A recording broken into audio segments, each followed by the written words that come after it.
One, two, and we're live. The three count is back for another episode. It's just me and Benny though. This time, Jaquan is out. Don't know what he's doing. He's You know where he's cheating at? on us crabs. He's got the crabs.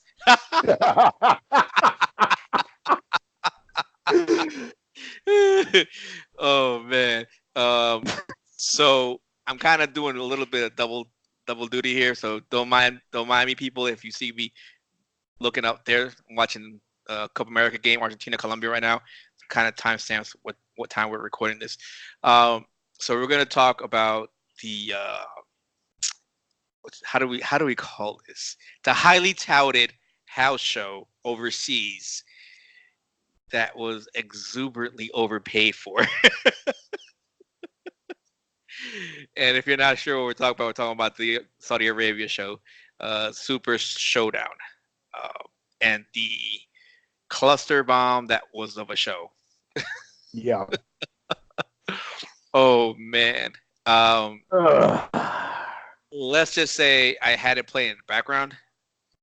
I just peeked over, and it never really.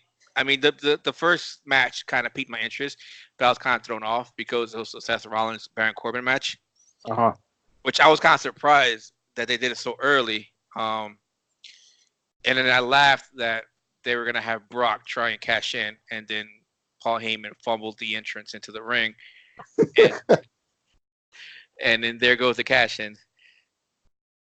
I had to laugh, honestly, because the Saudi Arabia shows take place on Fridays. So when they're on, I'm at work. So if I'm paying attention to them, which I was honestly trying not to, but my interest got piqued just because of the fact that I started hearing, a couple of the other internet wrestling community people, doing live streams and things like that. And of course, I'm like a Wrestle Talk stan, so I'm sitting up here listening to Wrestle Talk. They're doing their live stream. Of course, they're not showing it, because copyright and all that other stuff. Right. But they're sitting up there, they're commenting on it and everything like that. And I'm hearing it, and I was just curious to see, like, are we really going to do this title change over here in the Saudi Arabia just because of the fact that it would go over better over there than it would over in the United States. So I'm sitting up here and I'm listening to them, and they talked about Paul Heyman having the most fake, like the fakest fall into the ring you could ever possibly have when he actually came through the ropes. They say he tried so hard to make that mess look real and just couldn't do it. I don't know, man. I don't know. Yeah. I just wish they had actually given the Money in the Bank to somebody that actually needed it. Granted, like the dancing Brock thing is a thing that I will honestly never forget, for better or for worse. But like, I'll make sure that the gifts too. I swear, I just, like I'm saying, I just wish they had given it to somebody who actually deserved it, because that was a disaster. And with something else coming up, I was honestly thinking to myself that is probably the only way, and we'll talk about that one a little bit later, that can actually salvage Lesnar having the Money in the Bank. But yeah, that whole mess was just hilarious. This is a conversation that I kind of want to have with you and Jaquan when he comes back on. Is did Vince overpay and outbid himself for Brock in the end? The reason why I said that, it was because after Brock found out about the ESPN deal with UFC and how fighters are getting paid, he said no way, and that's why I think Vince outbid himself. I don't think anybody else was going to pay him that amount of money that he wanted. I don't think AEW was going to put all that money on him when they could pretty much spread that money out and get maybe 5 guys for that amount. Yeah, especially considering the fact that Lesnar. Now, more power to Lesnar. If anybody offered me this deal, I would take it in a second. So I'm not going to sit up and fault him for doing it. Oh, no. But he barely shows up. Mm-hmm. So you're not getting the same type of bang for the buck that you would be getting if you had those 5 guys as well. Because you're talking about 5 guys that would be full-time. as well as 5 different stories that you could put on, and not having all of this go away heat. Because, like I'm saying, when he's there and when he actually cares, Lesnar's fine, right? It's just the fact that he knows he has his money. He doesn't, and he's out there just honestly not giving a shit. Like with the whole thing that happened with Ambrose. But Ambrose came to him with all of these different stories, and he was just like, he didn't want to work with him, so he was just like, no, we're just going to do it like this. Yep, I remember that. He had a whole plan for that. That was Chicago Street Fight, I think it was. Street fight it was. He had a whole plan for everything, and then Brock was like, nope, we're going to do it like this, and this, and Dean was like, John Moxley was like, that's the same match that everybody sees. I want to give the fans something different. He was like, well, I don't care. That's what we're doing. He didn't care. Yeah. Which to me is ridiculous, and is honestly indicative of the amount of power that he has in the WWE because of the fact that they rely on him so much. Right. And the other thing that I find hilarious is that remember that one video, I can't remember after what match it was, or pay-per-view, sorry, that he had the belt and he just threw it at Vince in the back. I was like, wow. Yeah. And I was like, and you still want to keep that? Vince just sits there and takes it. Yeah. Yeah. He just sits up there and takes it. Like, I'm sorry, man. I don't care what, but you shouldn't be taking that from a guy that's supposed to be like that. I mean, you have so many other guys in there that have a good reason to act that way with you. Mm-hmm. And the one guy that doesn't have that reason, that reason to act that way with you, does it? Yeah. Come on, man. But going back to the show. So yeah, so that was that was, that little fiasco there. And it was just it was hilarious. It was crazy.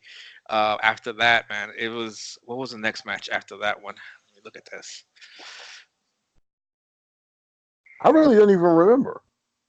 Like, honestly, it was that forgettable of a show.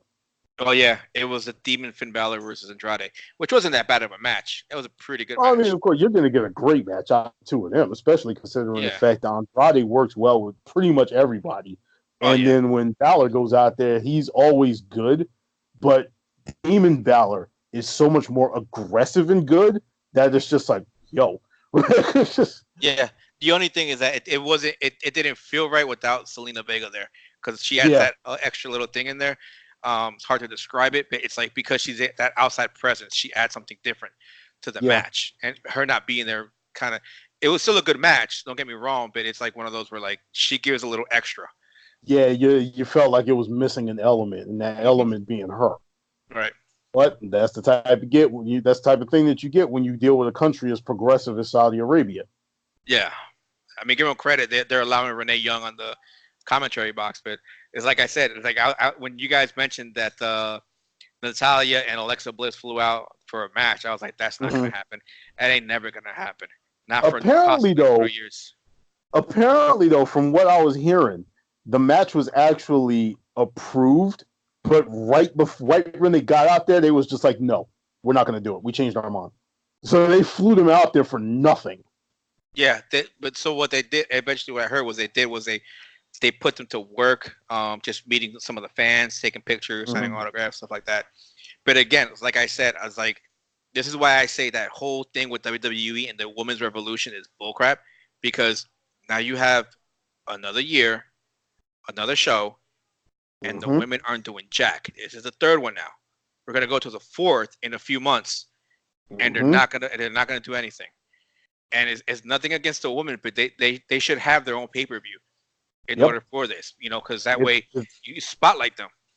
As long as this mess with Saudi Arabia is going on and they don't have a place on the card, they need to be able to showcase themselves, which is why Evolution last year was so important. The problem is, right now you don't have a situation, you don't have a plan for Evolution this year, which to me makes no sense. Exactly. Evolution, they set it up, and then not to get like way too far off track, but if you look at the way they set up Evolution, they set up Evolution almost with no build. Oh, that was exactly what it was. They set it up with almost no build. You had matches that were that like without them, the card would have been like completely barren. Like you had the Mae Young Classic final.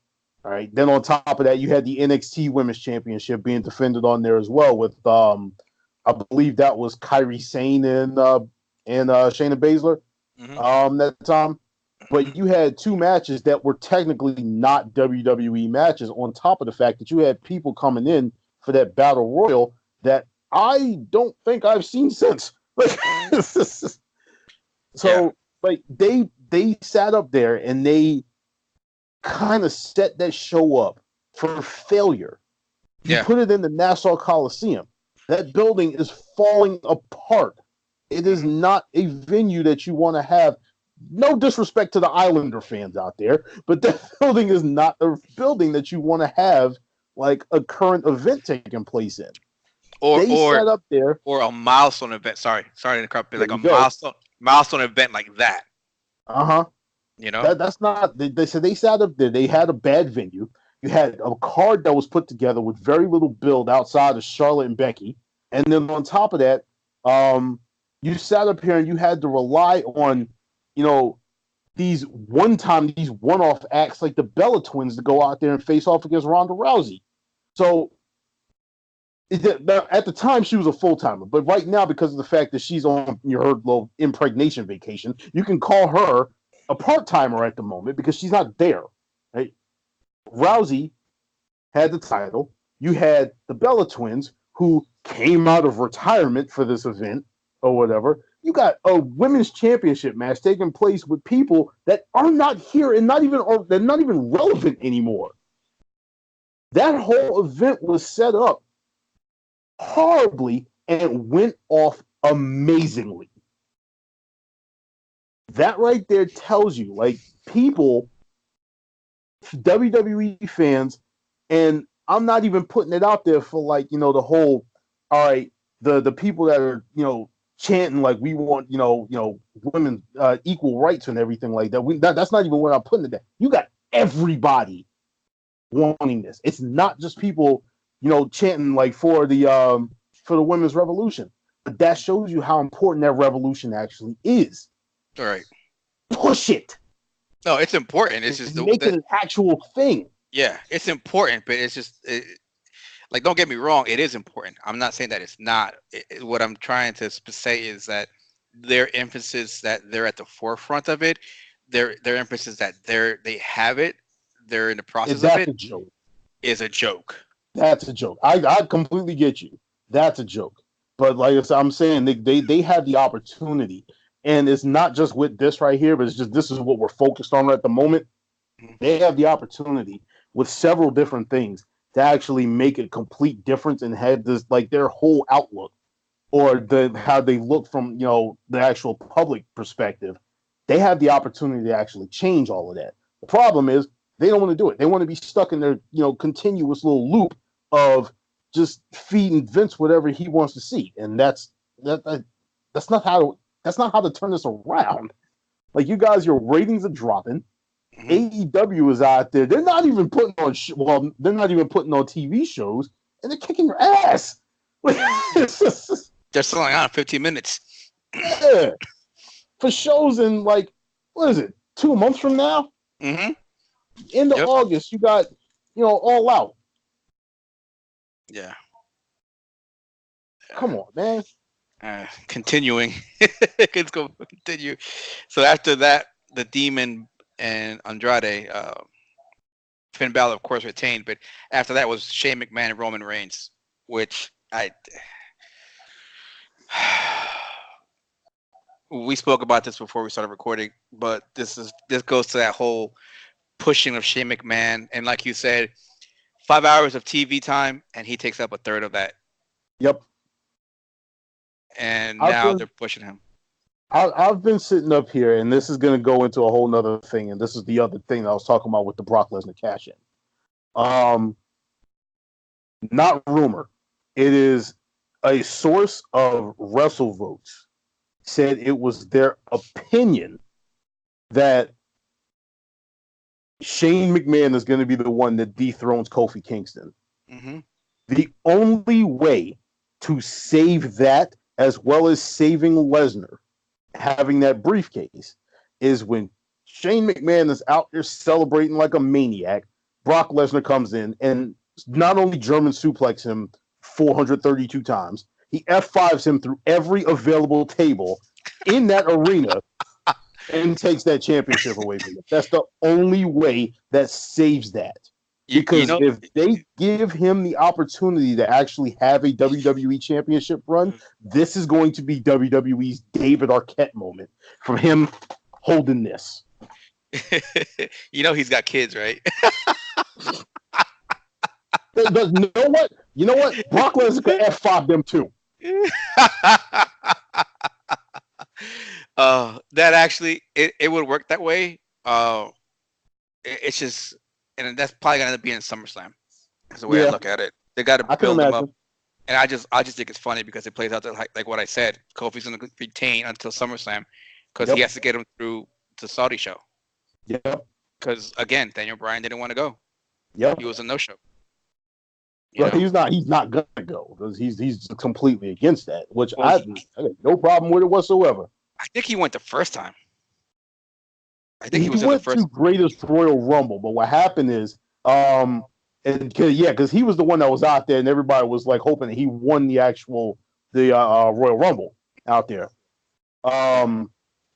It was just after the Jamal Khashoggi thing, he was just like, "No, we're not doing this. Yeah, we're not doing this. Y'all are out here, selling out pretty much to people who have sanctioned murder, and we're not. No, that's ridiculous, and I don't support it, and I'm completely with him." Right. Which is one of the reasons why I don't pay no attention to the Saudi stuff. Yeah. So that's why I think that they gave Kofi and they're holding on to him retaining. He'll let it go in the SummerSlam to Shane. Yeah. And then I wonder where that match will be on that card. If it's high on that card, I could see that happening. Yeah. I could see that happening. Maybe even if it's a last match. Yeah, if it's the main event, he's definitely going to lose the belt, and then I believe Lesnar will cash in there. Yeah, it would make sense because that's a swerve. That's a good swerve to have. You have a heel losing, and then you have a heel cashing in on another heel. Yep. Yep. And it makes sense if he does it like out of nowhere, like he doesn't even say anything. If he keeps bragging about it, like he's doing with the Seth Rollins crap, that's getting annoying too right now. Yeah. I'm gonna cash in. Like, okay, now you're making a joke. Well, Paul Heyman made it a point the other night to come out and say, okay, we're not going to tell you when we're going to cash in. Now, look, good. That was the point anyway. You're not supposed to tell anybody when you're going to cash in. Just do it. Yeah. It's just, I don't know, but it's funny how now Roman is getting. I heard somewhere that Roman's getting buried because of Moxley.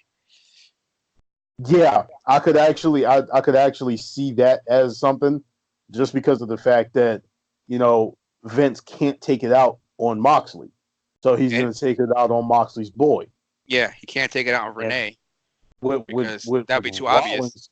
Yeah, and with Rollins being your champion, unless like you want to actually bury your title along with your champion, like you can't really do it for him. Like this is.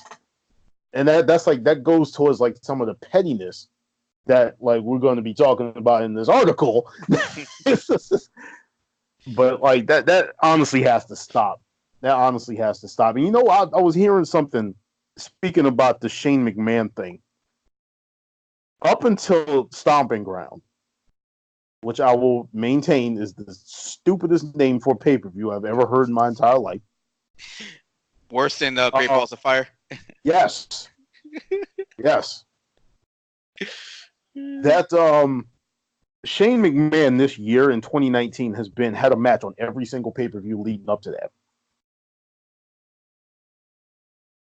Did he really? Buddy Murphy? Yes.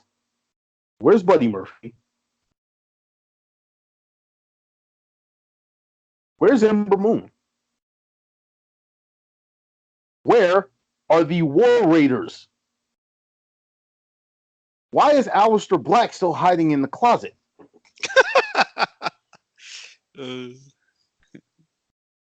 Somebody pick a fight with him, please, so he can stop asking someone to pick a fight with him.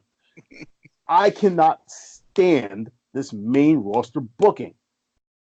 Why is there so much focus being placed on these idiots that don't need focus on them? Why is Baron Corbin the only heel on Raw that can challenge for the championship? I don't get it. This is why I laugh when he was going to his meetings for the shareholders, and he was like, "Oh yeah, the ratings." The excuse he was giving for the ratings issue was because they had a lot of injuries to the wrestlers. No, it was the writers the whole time, because you have enough talent there that even if you lost Kevin Owens, you lost other wrestlers, you still could have had a good product out there. Yeah. You still got to have a good product. The problem is he's too he's got horse blinders on eyes horse blinders, and he'll do what he wants to do. He'll push who he wants to push. Everybody else, you're just middle or low the line, and it sucks because now you got guys that actually belong in the middle or the top that aren't getting nothing because Vince doesn't want to put them on, or pure pettiness more than anything. Yeah. It's like I said, look at the guys that came over from New Japan. Look at the guys that came in that were at TNA. They Every single one of them. All stagnant. The only one that hasn't had this issue is AJ Styles. Yep. And that's because he was really big and he was a big name. How are you gonna drop him? I think he kind of figured out he couldn't do that after what he did at Dusty. Yeah. But still, I mean, you could have had a nice tag team division with the Good Brothers in there and everybody else in there. But no, you want to drop them down. Heavy Machinery has been called up, and they've just been doing backstage promos. Yep. Being bunt of jokes or having jokes or making jokes. Mm-hmm. And AOP is like they're both healthy again, right? Yeah, they were at the Royal Rumble over in Saudi Arabia. And the funny thing is, there wasn't 50 wrestlers. There was 51. Yeah, because they can't count. No. Like no, they can't count.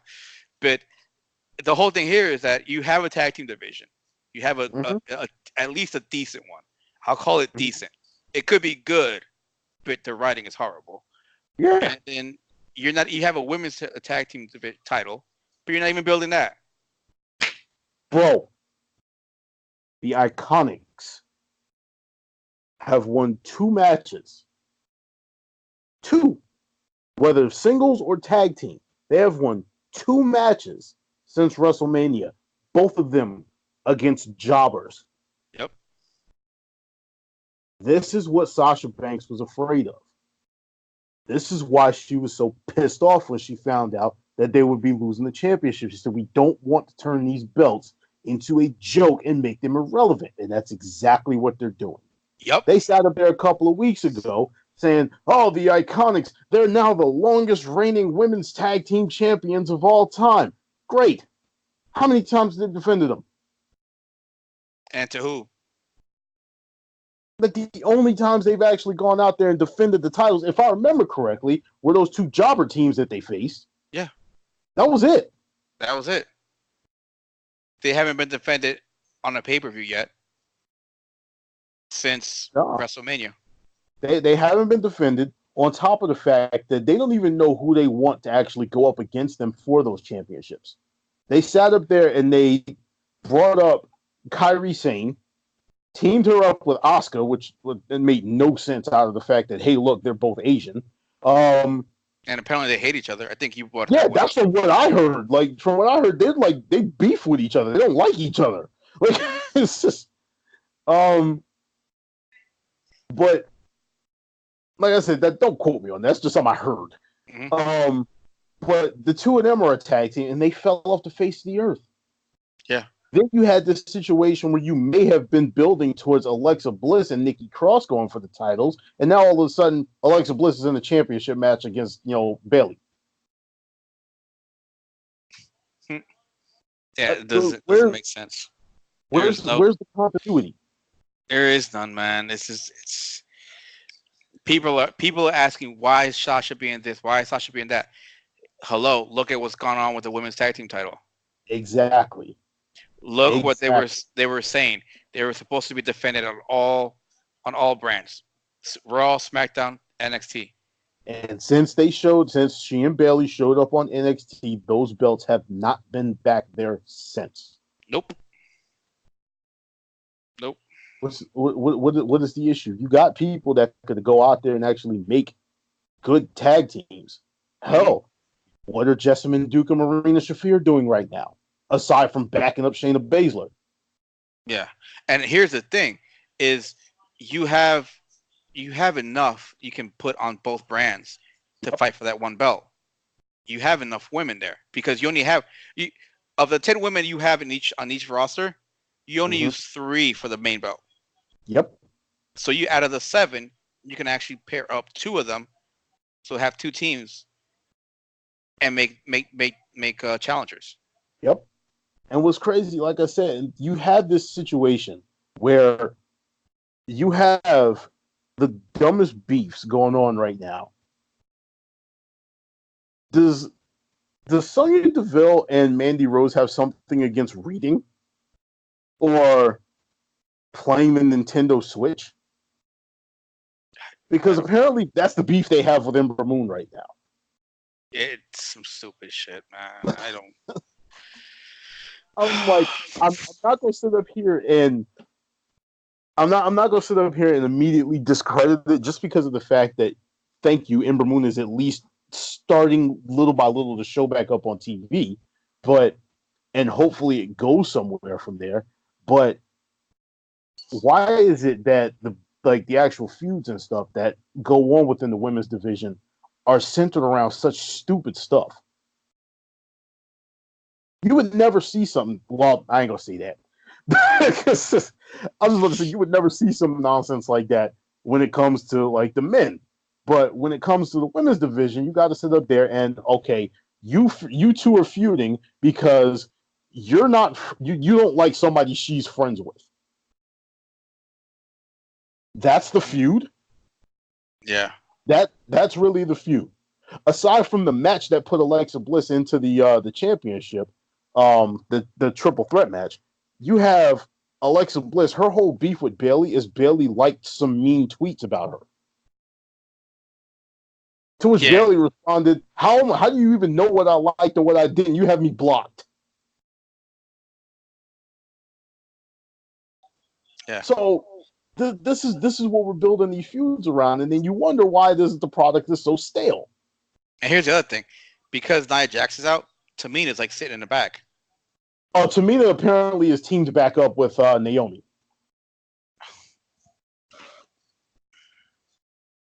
So she got a face turn out of nowhere because, of course, Naomi's not a heel. But you have this sort of This pseudo team bad reunion this out is of legitimately nowhere. She became a face again over the barbecue, and oh at that was it Memorial Memorial Day Day. barbecue. All right, I'll all right. So okay, so let me say this: I'll be okay with that if when Nia Jax comes back, she's with them, and it becomes like Mhm. a whole family thing, because in Yeah, reality they're family. yeah, So if they're playing off of that, that's fine. Because like it looks like they're trying to use reality on a lot of some of the storylines. Like now they have Seth Rollins in the back. You see him with Becky. yeah. They're showing it now, and they're even saying it. They're saying, "Oh, look, it's the boyfriend and girlfriend, or whatever." I'm like, all right, cool. So if you're going with that, then when Nia Jax comes back, then figuratively, reality speaking, in real life, then she should be with them because they are family. Yeah. I wouldn't be against that. I wouldn't I'll be be against that. I'll be all right with it, and I think she just needs to be a face. They Yeah, just they don't know how to handle her as a heel. They really don't. I mean, she could play the heel. She could be the heel, but they just don't know how to write her stories. I tell you what though, she herself, as at least with mic work, she herself is actually pretty good as a heel. Hmm. It's just like again the whole like the building the story around her Hmm. and like just story building in general when it comes to them is just it's hard Yeah. because Like the whole thing, like when she would come out and interrupt people, and she'd just be in the back, and you'd hear her like, That had me laughing. that was hilarious. Yeah, it I was. like that. It was. It was great. It was And great then I because forgot who was it? I think it was Sasha Banks that called her a bitch. She was just like, "I'm not a bitch. I'm a bitch. I'm not." I was just like, "Yo." Like I don't like her in the ring so much because of the fact that she's still so green, but her as a heel is hilarious, and her on the mic is hilarious. it because I follow her on Instagram and I watch Uh, like some of her interactions with people, and it seems like she adds her flavor, her personality in real life to mhm. what she does with her character. You Yeah. know, like she's witty and she's sarcastic, and she brings Hmm. that out in with her character, which works great. Which is why I said she's Hmm. good. But they just don't know how to write her. Yeah. They don't know how, which makes no sense. Which is then the issue with the whole creative team. Yep. You know, and like I've always said, there's an issue with creative issue with producers. It's two separate issues. Hmm. Um, but there's an issue with all that, and Moxie pretty much just spit it all out. Yeah. When you look at how you have to actually go through everything with them writing your promos out saying, listen, you have to follow this script, to the letter, to which Vince McMahon himself basically sent that thing to Moxley saying Dean Ambrose needs to follow the script to the letter. I'm just like, bro, come on, man. You gotta let these guys actually be themselves, Mm-hmm. right? You got me. I'm supposedly a badass character. I don't need to come out there, with balloons throwing, trinkets and junk out to the audience. Like, could you imagine the Undertaker doing that nonsense? No, Yeah, that's that's why I not what laugh. he does. That's why I laugh when Cena goes like, "Well, you should be able to write. You should be able to say what you got to say on your own." Nah, Cena doofus. has that power to do that. Yeah, Like, yeah, and he's got that because Vince gave it to him.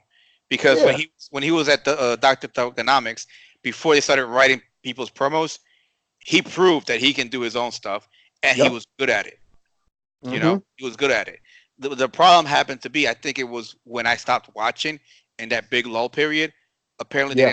they didn't have talent, so they had to write older stuff. I guess then, Hmm. so they probably just stuck with that.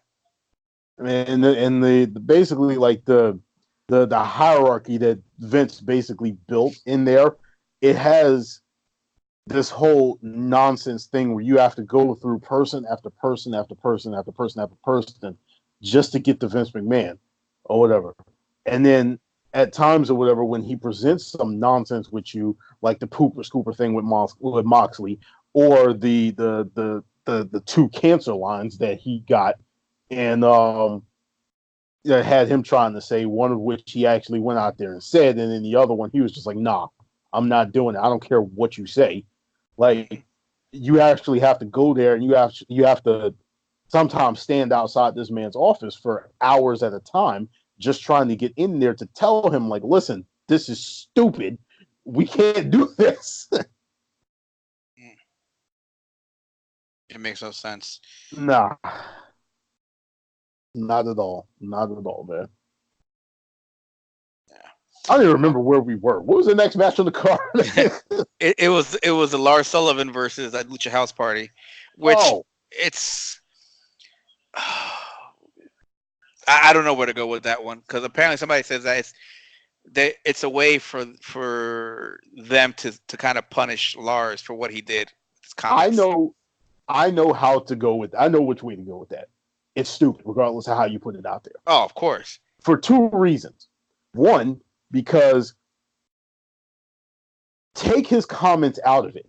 All right, take his comments out of it. He never said this, right? In this situation, all right. If you still have the exact same outcome, Lucha House Party gets DQ'd for not come getting off him like the ref tells him to. Lars still beat them up afterwards. Hmm. He still beat them down. So if that's the case, why didn't he just win? Like he did this past Monday when he just beat the crap out of all three of them. Now, the other reason why it's stupid is because you sit up here and you have this guy who made these ridiculous racist comments, and not even just racist. He had these sexist comments, these age discrimination comments against people. Oh, it was He's bad. Yeah, it was terrible. Like the stuff that he said, and it's not even like you can put it out there like, oh well, he was a teen at the time. You can't bring that up. No, dude was like 25. Bruh, Hmm. you should know better at that point. Yep.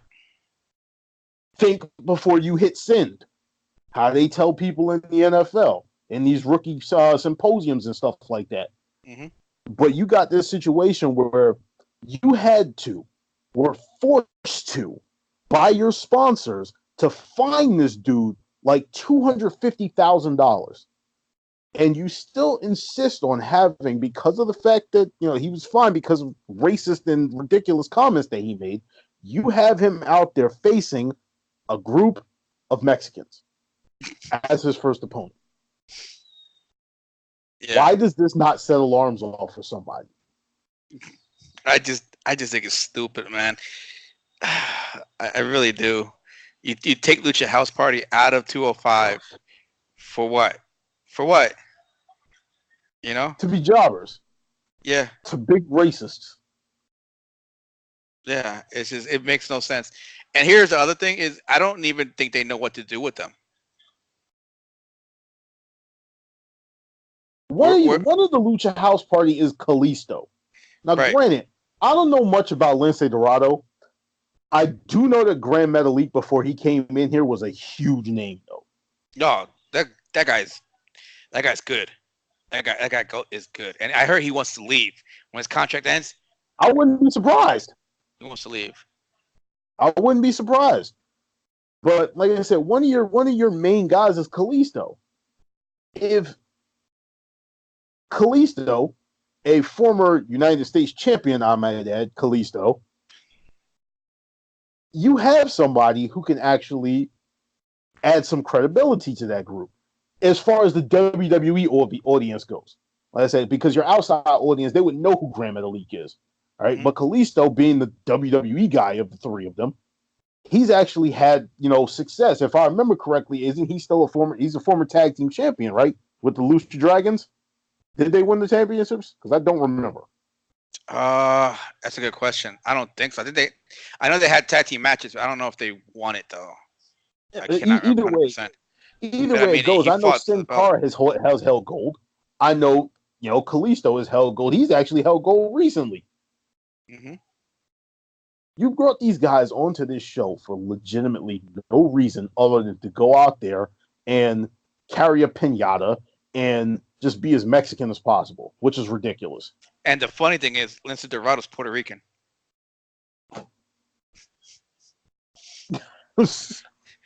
And if people want trying to figure out how I know this, look at his arm. He has a tattoo of the Puerto Rican flag. Uh-huh. A Mexican won't put the flag of a Puerto Rican country if he ain't that from there. I can't. No. So just in case people wonder, no, he's Puerto Rican, but they have him with the Mexicans, which is fine. You have the Lucha House Party, it's no problem. But it's just I think it's funny because of the fact that when you listen to the commentary, they call them all Mexicans.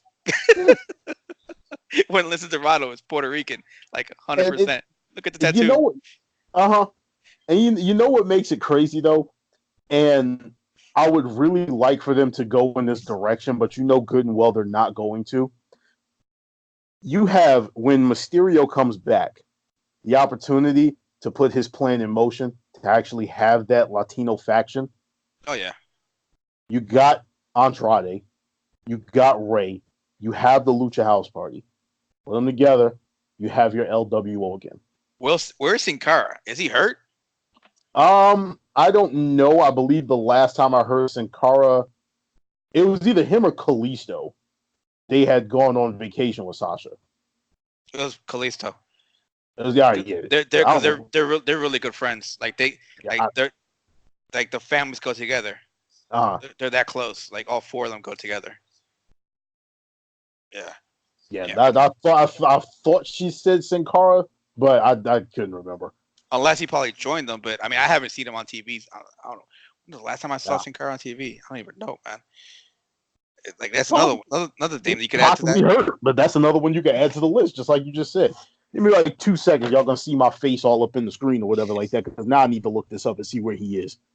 But see, here's the other funny thing too: is if you had kept Punishment Martinez as Punishment Martinez, Yep. you could have added him in there too. And you can't tell me that faction is not powerful with him and Andrade there. And then you have Lucha House Party going for tag team titles. You have Punishment and Andrade going for like the main two titles. Mm-hmm. Either the Universal and the Intercontinental, or the Heavyweight and the U.S. title. Take your pick, whichever brand you want to put them on. But you can't tell me. You can't tell me Andrade actually don't mean anything. Yeah, but you can't tell me Punishment Martinez and Andrade can't carry those two main belts separately, individually. You know, it's just the way they're writing. It's Vince, man. I mean, look at EC3. EC3 is a legitimate type of wrestler that Vince loved in the 80s, and he still loves it today. And where is he? He's a freaking jobber for him now. He ain't doing jack. Oh, my bad to cut you off. I was just reading this. Mm-hmm. He was hurt last year, went under knee surgery, I believe. This says on August 15th, but as of March, he was reportedly cleared to return. He showed up in the Andre the Giant Battle Royal, but he's not on TV for some reason. Yeah, it's just them. They don't know what to do. They don't know what to do because they never know what to do. No, his name isn't Brock Lesnar. Yeah, his name isn't Brock Lesnar. His name isn't Charlotte. That means they don't know what's going on. They don't know how to handle him. Oh, we got pushing and brawling in this game over here now. Wow. Yeah, guys, sorry. Both of us are actually doing other things while we're talking about this. This is just how we roll, man. We like a relaxed environment. Paul's over there. He's watching the game. I'm over here playing Metal Gear Solid Phantom Pain. For those of us that are actually gamers or whatever, I am on Pitch Dark. This is it's just one of the early missions. And I've already done this mess like 100 times. I already know what I'm doing. It's just a matter of I'm trophy whoring right now. So, anyway. Wow. That was a card. My man came in on Messi and just took his legs right under him. He didn't even have no ball. He just kicked him straight out. Sometimes these guys just don't even care, man. Yeah. He swept the leg, literally. Oh. But going back to the card, the next match was a Randy Orton Triple H match, which... Why? No build at all. It was like maybe one or two promos, and then it was like it felt like a joke because it was like they were just like kind of chatting and like, okay, give me what the best shot you have at an insult, but keep it minimal. Like, hello. Like, I understand why it is that they put this match on, because the way like the Saudi Prince likes his wrestling, he likes the old school wrestling, the early like the 80s and the early to mid 90s and stuff like that. So he's a fan of like that older generation going into the new generation and then into the Attitude Era. So you got to have a guy like Triple H out there, and then you pair Triple H up with somebody who can work, being Randy Orton. Like, but again, Triple H is like, he's going on 50 years old. Yeah. He got hurt last year. That whole situation last year where you had like him and Shawn Michaels against The Undertaker and Kane, like all of these dudes are like stupid old. Stop this. Like, you're not going to get amazing matches out of this guy just because of the fact that you had a guy like Ric Flair going into his mid to late 50s. All right. Just because you had that doesn't mean that every performer can actually go out there and put on a good match. Right. Yep. Triple H's body, for what Triple H actually has done. All right. Triple H's body is breaking down. Right. Mm-hmm. He had the torn pec last year. He then torn his quad off of the bone about 30 times already. And like honestly, there's no questioning like these guys' desire because remember the first time he tore that mess, he tore it and then put himself in position to get put in the walls. Like, okay, great, you're tough, I understand. All right, stop it. Clean, clean off the bone. If it Yeah, wasn't off, it's off then. and then crawled himself onto the table to get put in the walls of Jericho. But like I said, there's no questioning like people their desire to actually get this done and to put on good matches and stuff like that. But at some point, you got to stop doing this. Yeah. You got to stop relying on these old heads and these part timers, which is going to bring us to another thing at the end of this card. Yep. Oh my god. Let's go on to the next match, which was Braun Strowman and Bobby Lashley. This was a match that should have been done and taken care of early in this card. I guess this was one of those where let's just wet your palate or clean it up real quick. Don't want to see it. I'm sorry, as much as people say, but I really didn't want to see this match. Yeah, I really didn't care about it either. But from what I understand, the two of them actually did go out there and do some type of good work between the two of them. But come on, I started falling asleep at the. I'm not gonna lie, Randy Orton and Triple H. I started falling asleep. So I was actually kind of in and out of like matches here and there. They're slow. Orton works slow as it is, and Triple H ain't what he used to be. Right. With Orton, it has to be somebody that moves. Because Orton's good, but Orton, like you said, he's methodical. So he's slow. Yeah. He's calculated. So you need somebody like a Rey Mysterio, somebody who moves fast, like a Finn Balor, that can pick up the tempo and help him to kind of balance him off. Nothing wrong with it. What's that? Orton and Balor. Yep. I would love to see that. Yeah, go ahead. But like they to balance him off, and that's what you need. But it just won't work with Triple H. Not now, at least not now. Maybe 10 years ago. Yeah, but not now. So the Bobby and Braun, I'm like, this is gonna be a power fest. I'm not in the mood right now. I think I passed out. I barely even saw the entrances.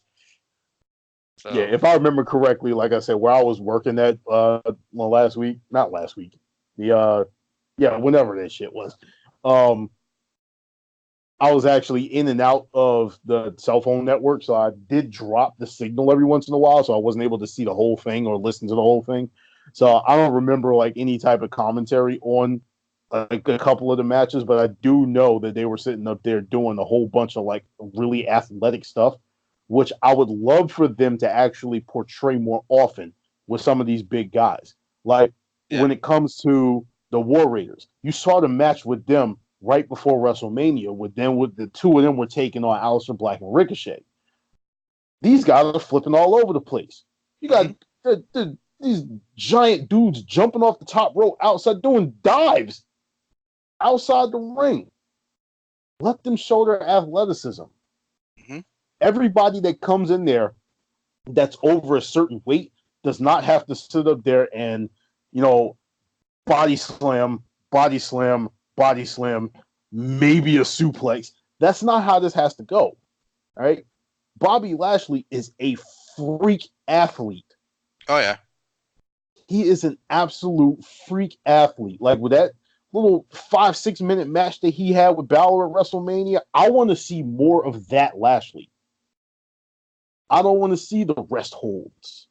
I have you in a headlock. And I'm going to sit here like this because I'm wearing you down. No, I don't need that. I want to see Bobby Lashley doing freaking like spears outside the ring like the Big E spear. Like going Balor with, like, dude, come on. Give me athleticism. This is what we're looking for nowadays. We're not looking for this. That's not heel heat. Right? No. That is, I'm tired of this nonsense because Baron Corbin does it throughout his entire match. And y'all feature him all the damn time too. Yeah. I mean, this is the thing I hated because of the fact that because they're a heel and they did it to Alexa.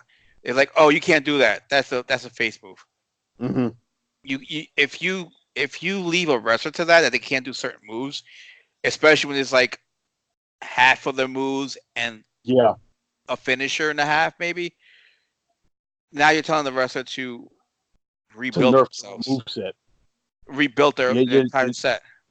you're nerfing their moveset. Like I could understand stuff like just the finisher.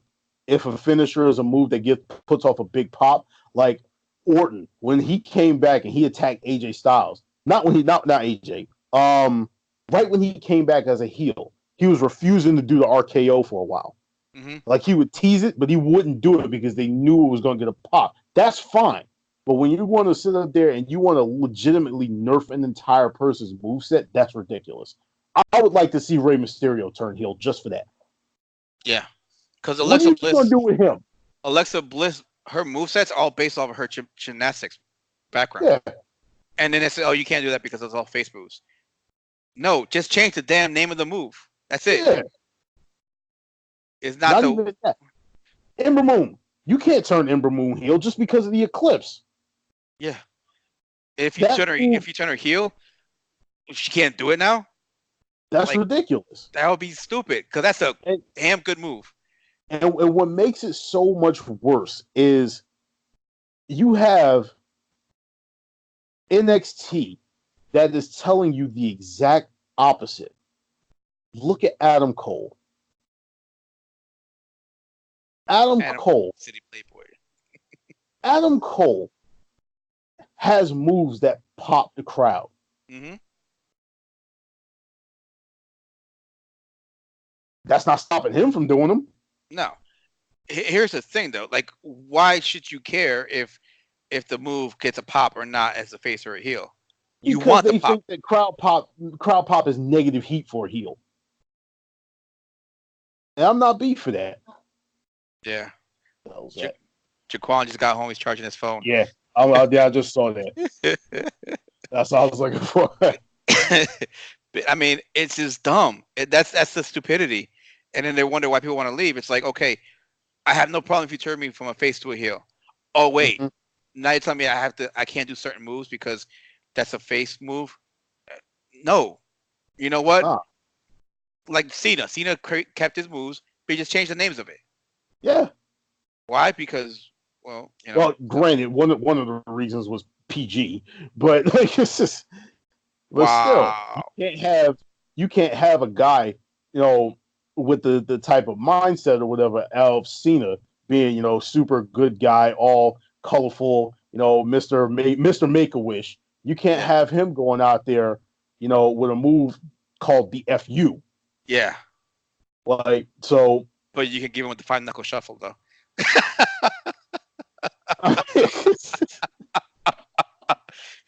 Can you imagine your kid coming up to you, Daddy? What's the 5-knuckle shuffle? Exactly. It's a wrestling move. That's what it is. Yeah. In more ways than one.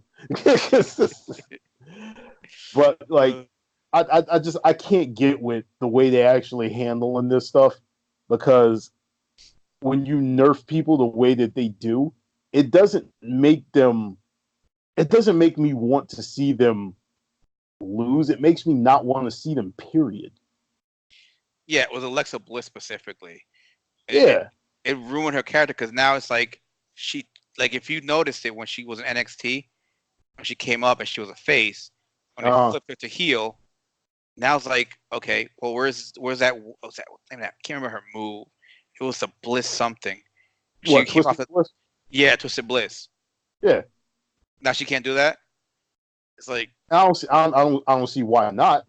When you had a guy like Randy Savage turn heel, he was still doing this flying elbow drop.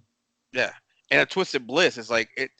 That name alone, it's kind of heelish. Yeah. Like, hello. Like, I'm just sitting up here when then they moved her over, so now her finisher is this DDT. Like, people don't get DDT'd all the time. And that's the other thing that kind of annoyed me because of the fact that you have certain movesets that were finishers for wrestlers like Jake the Snake, and then they just became regular moves and people kick out like at a 1 count. Like, no, man.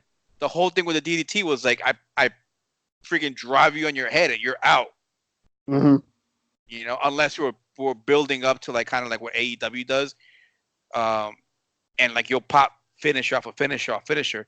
and people kick out like right in the nick of time, which I'm okay Yeah. with. You know what? All right, if the first one didn't do you, I'll pop you like 2 or 3 more times, and Yeah. that'll do you. I'm okay with that. But if you're gonna have a move that specifically, when it's specifically done, nobody kicks out, I can see that happening, and I'm okay with that. But it has to be a move that is only done, and nobody literally kicks out. Yeah. Kind of like with Yeah. Hogan before he gave you the big boot, the leg drop, you're done. Yeah, Nobody you kicks were out. done. You But fucking like also with Scott Hall, he never used the Razor's Edge outside his edge if they were planning on having him lose. hmm He protected his own finisher. Yep. He made sure he like anybody want to kick out. Nope, I'm not using it. Then I'm not using it. Which goes to another person, and I hear every single group. I hear Wrestle Talk. I hear What Culture. I hear Cultaholic. All of them want to know why the hell Lacey Evans' finisher is a punch. Because, like I mentioned it before, the chick is green. She's so raw. She has nothing. She has another finisher, that moonsault, but she's a heel. Yeah, but she's still green though. I know. And like I said, you got a performance center for her to not, to actually practice that in order to get it done. And there's going to be botches. Hell, Ricochet almost killed Cesaro the other day. Yeah, I saw the highlight on that one. Apparently, it was his ankle. It wasn't his knee. Yeah. Then But you they say have he died. Becky with that pump handle. I don't know Oh, what the the hell it fake is. You rock mentioned bottom. it. Yeah, you mentioned it. And I saw it. I was like, what the heck is this crap? Yeah, I thought she ran up into the rock bottom. I was like, the hell is that? Like, It was weird, and I was like, I hope that's not a new finisher. Her new finisher. I was like, uh-huh. why? I'm like, no, that no. If you were gonna do a rock bottom, I'm cool with that. If you want to do a rock bottom, but like, do something. You're the man. Like, make your personality come out on that stuff too. Like She the needs Rock. for a finisher for her. She needs something high impact that's going to cause like a huge pop. Like, say for instance, she used like and I know this is Daniel Bryan's finisher, but say she used like a running knee. If you had Becky Lynch, your top female in the company right now, doing a running knee finisher, that running knee would be over, like over the mountain type over. I probably want to see if she could do a power bomb. Or that could work too. Because it's like you can play with that where that if she's hurt with her knee, Can like she get it always, up? yeah, Can she get her opponent up? Yeah. yeah, or the opponent could block it. So there's certain ways where she can tease it and it doesn't come off. So then when it really does happen, when she like plants them on their back, you get the pop. But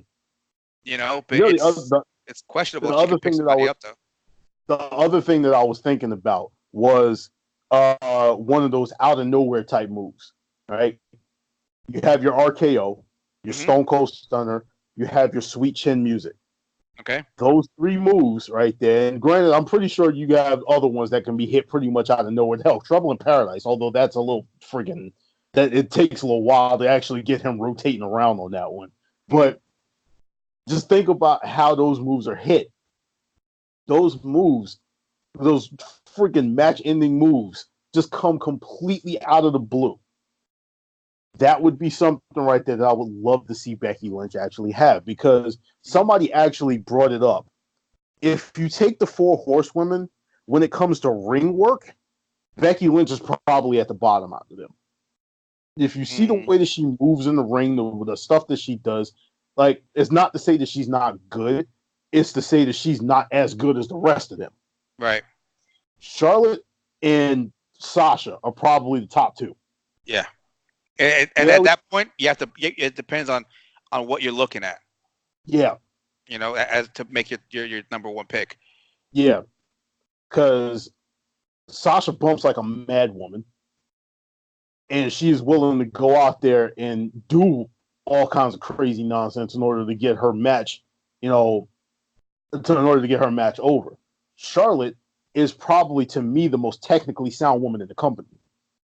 Right. Like every time, when she started doing it, I would cringe every time she did that corkscrew moonsault outside the ring. Now all of a sudden, when I see her climb up to the top of the, she'll be fine.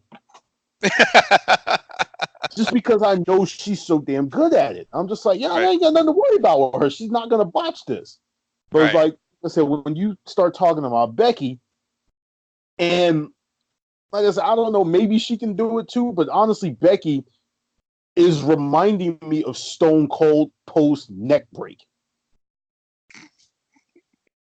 Whereas if you watch the way she plods around the ring, she's real stiff with it. On top of the fact, and her moves or whatever are all they're real close, compact type moves or whatever. She doesn't go up to the top rope. When she jumps off the middle rope.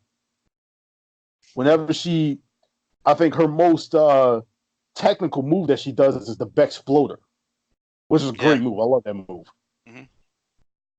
But like somebody actually brought it up, it was just like she's on the bottom of them, but her character or whatever takes her up to the top of them because her character is probably, as the man, is probably better than all of the rest of them put together. But if you let her be her rather than this nonsense that we're doing right now, which is why I'm saying like she needs a finisher more fitting to her character and that kind of, Stone Cold-esque style that she uses right now. Yeah. I would love for her to have one of them snap finishers or whatever. Them when she comes out of absolutely nowhere with like there's a even though it's a DDT. Do you remember Raven, the Even Flow, when he did that mess? Oh man, his DDT was devastating. Yeah. I don't want anybody doing another DDT finisher, but I'm just saying, I'm just throwing that out there as, how you can have something so simple just be, a devastating. Hell, the Shining Wizard. You don't need to have any type of skill to do a Shining Wizard. You need to know how to jump and close your legs. Like, it's just. Oh man, it's oh. I think she was the four. I think she was the one that started late. No, like in her early 20s. I think she started. Mm-hmm. I think she was the one that started late. Cause Sasha started like young. I think like at 16 or 17. Like she started real young. Charlotte, well, it's in the genes. That's in her blood. So. Yeah. So, then with Bailey, I mean, she's down there on the third level, but I mean, she's not that bad at all either. I just think she's limited to what her character lets her do. Yeah. Which sucks because she has some pretty good moves, and she showed it off at NXT. So. Yeah, like I said, one of the moments I was just talking about that NXT video that they put up there. One of the moments was when she first won the women's championship from Sasha, and she had that reverse Hurricane Rana off the top rope before she hit her with the belly to belly. I'm just like, bruh, I forgot she even did that. Like, yo, there's so much stuff that these girls could be doing. Oh yeah. And you just gotta let them. You just gotta allow them because you got these producers out there actually, going out there trying to help them script their matches and everything, and you're nerfing them. Stop nerfing your talent. Yeah. Yep. So going back to the card. So we got Kofi and Dolph, which, like we mentioned, it's pretty much a Kofi's a placeholder. That was the stand-in for Kevin Owens. That was the stunt double. Yeah. Fun fact that came out like around that time too, that Kofi and Dolph, in the history of the WWE, which is mind-blowing, the two of them have faced off in more matches one-on-one than any duo in history. What? Are you serious? As far as TV goes, Kofi Kingston and Dolph Ziggler has been the match that has happened the absolute most times in WWE history. How many? Did they say how many times? I believe it was 28. It'll be 29 coming up. What the hell? How? Well, I'm like, it's crazy because if I remember correctly, number 2 is Rock Triple H. I'm like, wait, they got more matches than them? This had to have been something that was going crazy in the time that we weren't watching wrestling. Yeah. I'm like, because if I remember correctly from what they said, that they were feuding over the United States Championship for a while. Like way back in the day. So yeah, because Rock and Triple H, they had a bunch of matches. Yeah. They did make sure to specify 1-on-1. So I don't know if somebody else, if you're just talking about the pair being together in the ring, if somebody else has more than that. But, from what they were saying, the two of them, Kofi and Dolph, have had the most one-on-one matches since the WWE became a thing. That's crazy. That's nuts. That's nuts. Yeah, I didn't watch that match. I mean, because I kind of figured Kofi was going to retain. I didn't think any belts were going to exchange hands overseas at Showdown. I mean, if they really wanted to make it really good, if they really wanted to matter, then titles have to exchange hands. Right. At least one. What I was thinking was after the Lesnar situation earlier in the night, I was thinking maybe Brock goes out there and cashes in then, just because he's so pissed off that Seth Rollins took him out or whatever. He's like, I'm leaving here with a belt. Yeah. So I was paying attention to this or whatever. I heard about the whole Xavier Woods interference and all that other stuff. I'm just like, I don't care. I don't care. You knew Dolph wasn't winning this match, and Dolph instigated the interference anyway. Who cares? It's just one of those things like what happened with the Corey sitting up there going crazy because of course he is. He's the heel announcer. Talking about he cheated. Oh, like Corey, shut up.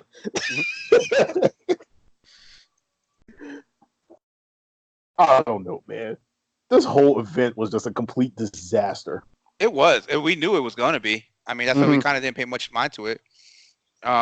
It was one of those where it's a house show. It's going to be face winning most of their matches, unless some kind of crazy stuff. And I think they have won most of their matches here. I mean, like Rollins won, Balor won. The lost. Strowman won, Kofi won. That's 4. I mean, 4. I know. I think it's 4-2 right now. And then you had what were the other 2 matches? I know you had. I don't know who can you say is the face between Undertaker and Goldberg? Like it's just, like they're both faces. That's face versus face. And then so out of 7 matches, you had 1, 2, 3, 4. So majority pretty much of the faces won. I mean, Lars won by DQ, so I'm not sure if we can really count that as a win completely. So, I mean, here's the other question: in the Randy Orton Triple H match, who was the face? Who was the heel? I'm guessing right now Triple H is still the face because Orton is a heel. Okay. So I'm guessing Triple H was the face, and didn't Triple H win? No, Randy won. Randy won. Yeah. That's surprising. Yeah. That's actually surprising. And that actually, because of the fact that I had to ask you, goes to show you exactly how much attention I was paying to this event. Like, the only reason I know is I'm looking at the card because, like I said, I saw the introduction. I was like, oh look, H came in his bike, which I was kind of surprised he did. But I was like, all right, cool. And then, yep. I barely got to see what happened after the bell rang, but I just that's ridiculous. Out. It's just like they got to do something, man. They have to do something in order to regain fan attention and stuff like that, because like the way they have it right now, it's just like you're asking for people to be sitting up there, as they were saying who was it? I think it was Sean Spears that came out and was like, you're giving these guys the opportunity when you know what's going to happen. You're giving people the opportunity to check their phones. You're giving people the opportunity to change the channel and all kinds of other. So this is something that just came out over the last couple of days where she said that he spoke to Vince McMahon or whatever before he left, and he explained all of this stuff to him, and he was just like, when you see how it's portrayed, you can kind of tell what's going to happen before it even happens, and you're sitting up here and you're nerfing fan interest. You're, as I said before, insulting our intelligence. Like, if I sit up here and I turn on, now if Raw comes back from commercial or whatever, and I'm seeing somebody make their entrance or whatever, and when they get into the ring or whatever, the Revival is already standing there, doing this in the ring. What's my investment with them? Mm-hmm. It's nothing, because I already know you're sitting up there and you're treating them like second class. So why would I even expect them to win? So at that point, right, my TV does get changed. I start looking down at my phone like I was the other night when Raw was on, and I'm sitting up here tweeting about E3 because they decided that they wanted to drop everything that I wanted except for another Yoko Taro game. But that's going into other stuff. I'm not going to get into that because I got a whole thing I can say about E3 right now. But like you're sitting up here with the stuff that they're doing, and they're putting us in a position to not care. Why do I give a shit about Lacey Evans? Lacey Evans has had one singles match. A jobber. Aside from what's her face? Aside from the Becky match, she's had one singles match or whatever. One singles match that mattered, I should say, is when she faced against Natalia. That's it. Oh, okay. But that one match or whatever is enough for her to get 2 title shots? Are you serious? Come on. And then they still have they still have her saying that you don't know what I've done to get this title shot. Like, exactly. Stop that. Why? Stop that, because she hasn't done anything that should be done to get those title shots. And you have her going out there insinuating that she did stuff behind the scenes and under the table and under the sheets in order to get that title shot. And you can't sit up there doing that, especially when you have a quote-unquote women's revolution. Can't have a woman going out there saying stuff like that. That's ridiculous. But once again, that goes back to the whole creative mindset that they have right now, where you're writing for a show of one person. You're writing for one person rather than writing for the actual WWE universe. Mm-hmm. Yep. Anyways, let's get back to this card, because we can ramble and rant on and on and on about this mess. Then we got the 50-man battle royal. Sorry, 51 because they got it wrong. And this is the one that's crazy because so apparently a lot of the wrestlers were pissed at this one because they all went just for this. And then what I heard was it was Friday, they flew back and arrived back here Saturday, right, to the States, just to get ready to work at a house show on Sunday. Yep. Hello injuries, hello fatigue, hello like man. Like if they had left wrestlers behind to work that house show, I'd be like, all right, cool, because these guys didn't go over to Saudi Arabia. They're fresh. These guys that went, they needed at least a day to try and get their feet back from under them. That's a long flight, man. That's almost a day. International flight, man. That's ridiculous. Yeah, that is absolutely ridiculous. And then on top of the fact, from what I heard, that battle royal was not scripted out. No. When you put a battle Royal Rumble, something like that together, you got to have people that actually go in and put that type of a performance together so that it actually looks smooth. And granted, even with that, you have situations where it looks like shit, but in this situation, all you had was guys that like there was no preparation for this pretty much whatsoever. It was just a matter of, all right, we have 51 people now, go. Yeah. And it's just like, what are you expecting from that? You're not. You're sitting up there and you're making it seem like people can just go out there and make magic happen. We are not making chicken soup out of chicken shit. All right, that's not how this works. And then you got Especially not in a situation like that. You had people like EC3 legitimately like eliminating themselves because they didn't want to be part of it. You saw that too? I'm like, my man was like, soon as the bell rang, he was out the ring. Yep. And the sad thing about it, I don't blame him. Nope. I don't blame him. I'm like, yo, listen, I understand, bro. I understand. As far as I'm concerned, I think my man's part of the Street Profits right now with the red cup. On a DL? Yeah, he's the third Street Profit. Oh, it made no sense why have all 51 people in the ring at the same time. You're not gonna have much room for anything. Nope. Like if you wanted to do like all AEW did with their last or Battle Royale, where you had groups that came in. We had the suits, yeah. Boom, boom, the suits. That's fine. I can work with that because at that point now, the first group you have them doing their thing. You can have maybe 4 people be eliminated from there, or 2 people eliminated from there. Next group comes in, and you slowly build it, and you slowly empty out the ring. That way, everybody's not cluttered in that ring. Yeah, but like I said, I can understand why it is that they didn't do that, just because of the fact that that's how AEW was going to do it, and you don't want to put it out there like, okay, we're biting off of AEW.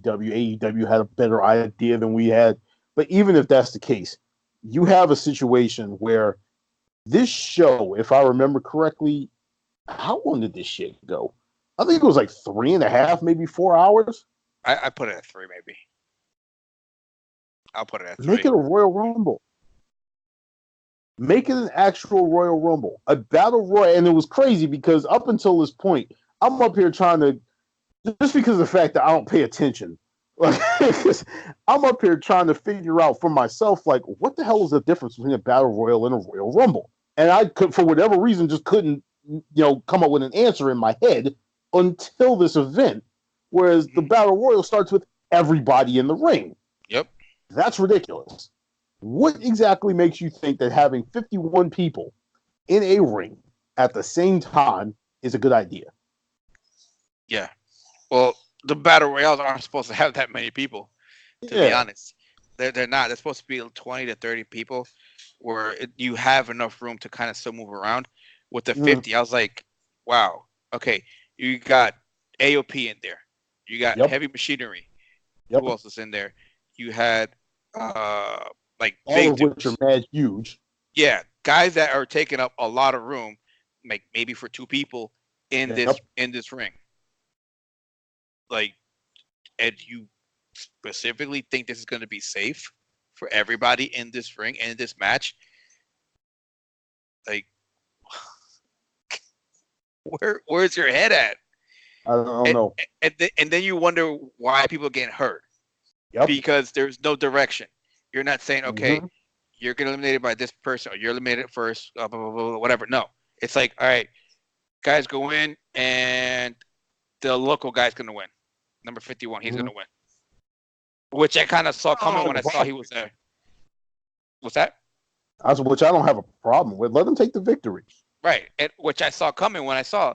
And they're like, oh, it's the local guy. Yeah, he's going to win. They're going to give it to him because of the huge pop he's going to get, And he did. So, I mean, I'm all right with it. It's just the way, like you said, having so many people in that ring is so dangerous. Yeah. And I don't blame EC3. I actually started laughing when I saw him just jump over the rope and just calmly go over and just walk down and walk away. I thought it was hilarious. Yeah, because he's at that point where he just honestly does not care anymore, yo. Nope. He doesn't care because he knows that he's up there doing absolutely nothing with no direction. And what gets me is why. He sat up there and Vince sat up there and he put EC3 with Ambrose or Moxley now. And he swore up and down to Moxley, I'm not going to bury you on the way out. The second that EC3 goes out there and beats this dude in like a minute and a half, the burial was on and the fans knew what was up. So the second that happened, they, on these house shows and everything, start booing EC3. Why the hell is there a mosquito in here bothering the hell out of me? Anyway, the fans are turning on EC3 and they're cheering Moxley, and it's like it's out of this world. But instead of sitting up there saying like, all right, maybe we should, save our guy that we just brought up from NXT and put him up against somebody else that's not got all of this fan support behind them, they kept doing it. And they're just like, oh, well, you went out there and you got booed, so now we're going to bury you. He's getting buried because they're stupid. Like, Yep. what is the sense behind that? Vince. It's Vince. It's Vince. I can't, I can't. I mean, we're talking about Vince pettiness. He sat up there and he set my man up for failure, and is basically he's punishing him, and he has this backstage heat on him because of the fact that he couldn't get over. All right, but Roman Reigns couldn't get over either. So where's his punishment? Yeah. Roman Reigns was going out there getting booed every single freaking night before the cancer thing, and yet he was still forced down everybody's throat. He's thrown up in front of the TV like his name was Shane McMahon. But because Roman is a WWE guy. EC3 is a TNA guy. EC3 is a TNA guy after he left the WWE, and that's what killed me about it. He was there. He left because you guys couldn't do anything for him. He went there and he built his name outside of this place, and then he comes back and you guys just like, all right, you're gonna suck again. Pretty much. I don't know, man. I don't understand the logic behind it. King Petty. And so now we go to the main event, the Botch Fest. Mm-hmm. I actually didn't realize what happened because, like I said, I fell asleep. I woke up for the Battle Royale. Yeah. But then, like, when I saw this one, it was kind of like the Triple H Randy Orton. I saw the entrance. I was like, oh, cool. And somewhere in between Undertaker's entrance to the ring, I fell asleep. I heard this. Like I said, I was fully aware and awake for this one because I'm just like, all right, how long is this going to go? Undertaker does not have the physical build and makeup and stamina to actually put on a 15, 20-minute match anymore. Goldberg was never a long guy in the ring. Nope. He was always one of those 5-7 minute squash match type, wrestlers, because of the fact that a technical match is not his forte. He's a power guy. He's a guy that goes out there who hits a bunch of moves, and that's the end of the match. All right. Yep. I go into this. I'm just like, yes, this is how we're going to do this. Goldberg is going to come out there. Undertaker's going to come out there. We're going to have 5-6 minutes or whatever of just super move after super move after super move. And that's going to be the end of it. You're going to go out on a high note. No. These guys want to put them out there for about 10, 15 minutes. I'm just like, no. Please, no. Stop this. Especially when Goldberg got busted open. Yeah. I'm like, this has to stop. This has to stop right now, just because of the fact that, I'm pretty sure that was a planned spot. But at that point, I'm just like, we can't sit up there and we can't push this match any further. And I saw it when he ended up getting concussed in the match. Mm-hmm. So you got the two of them, these two old guys, one of them with a concussion now, and that one being the one in better shape than the other one. You're asking for a disaster. At that point, bruh, call an audible in that match early. But nah. We just had to keep pushing the thing on because Saudi Prince got Saudi money, and Vince is just like, yeah, I like that gold and that green. No, no, man. At some point, you got to sit up there and start thinking about your guys' health and safety. And then on top of that, to a lesser degree, what your product looks like. Because right now, in that moment, it looked like shit. Oh yeah, and this is a nail in the coffin that made it look even worse. For what I've heard, Taker was asked to carry this match, which is ridiculous because of the fact you have a name like Goldberg. How the heck are you supposed to carry him? You shouldn't be carrying somebody like him. But again, you shouldn't be carrying him. But what basically what I understand why it was that they tried to do that. Undertaker is much more of the veteran between the two of them. Now, granted, Goldberg's been wrestling for 20 some odd years, but Undertaker's been wrestling for 30. Right. You got this situation where, like I was explaining before, Goldberg is not a long guy in the ring at all. Oh, no. He's the type of wrestler or whatever that goes out there, he hits a bunch of big moves, and that's the end of it. But because of the fact that they wanted to go out there and they wanted to push it and have it be this spectacle like it was 2008 rather than 2019. Yep. Then you have a situation where, all right, listen, we're going to have to lean and rely on the guy that's actually gone out there and put on great matches in his 40s or whatever and try and see if he can, pull a great match out of a guy like Goldberg. Listen, I get the idea as to what they were trying to do. I understand why they were trying to do it, I should say. What I don't understand is the fact that they did it. Yeah. Yeah. I mean, he could not carry a match. And it's nothing against Taker. It's not that he can't. He shouldn't be. Mentally, he can. Because he has the IQ. He can carry the match mentally. Physically, that's a different story. Absolutely. And that's what comes into play here. Because like we saw, like the Heat came made it worse too. The Heat made a lot of things worse for them. And then Goldberg, I mean, like you said, he says all physical moves. He has maybe 3 moves and that's it. Yeah. And the other thing is, I think the whole thing with him getting the concussion was he doesn't know how to slow down. He just knows one speed. That's 100. Yeah. He doesn't know 75, 50. He goes 100. And there's nothing wrong with it, but you need to know how to slow down so you don't get hurt like he just did. Yeah. Because he went out there and it's really indicative of exactly how bad the match was. The fact that he went on Twitter after the match and legitimately apologized to the fans for how bad that match was. Yeah. And I'm just like, I feel for him. Granted, I know both of them got paid 6 figures to do the match, but I blame WWE for that one because, like you said, as soon as he got concussed, they should have called it because at that point, there's nothing good that's going to come out of that match. Absolutely nothing good. No matter what. I'm sorry. If you're concussed, there's nothing good that's going to come out of anything because you are not all there. You're going to have problems. You become a liability not for yourself, but for the other person. Look, he tried to do the jackhammer. He almost killed the Undertaker. Yeah. Come on, man. You mean to tell me that if he had dropped him, who was to be at fault? He was. Not the WWE, who should have ended that match as soon as he got concussed. It would have been Goldberg. Why? You should have picked him up.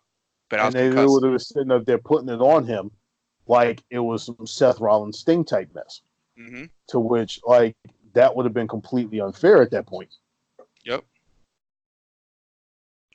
So I'm just like, this was they're catering to the Saudi prince or whatever, and that's fine. Yeah. He paid, that's fine. But I mean, you got to be careful with these guys too, man.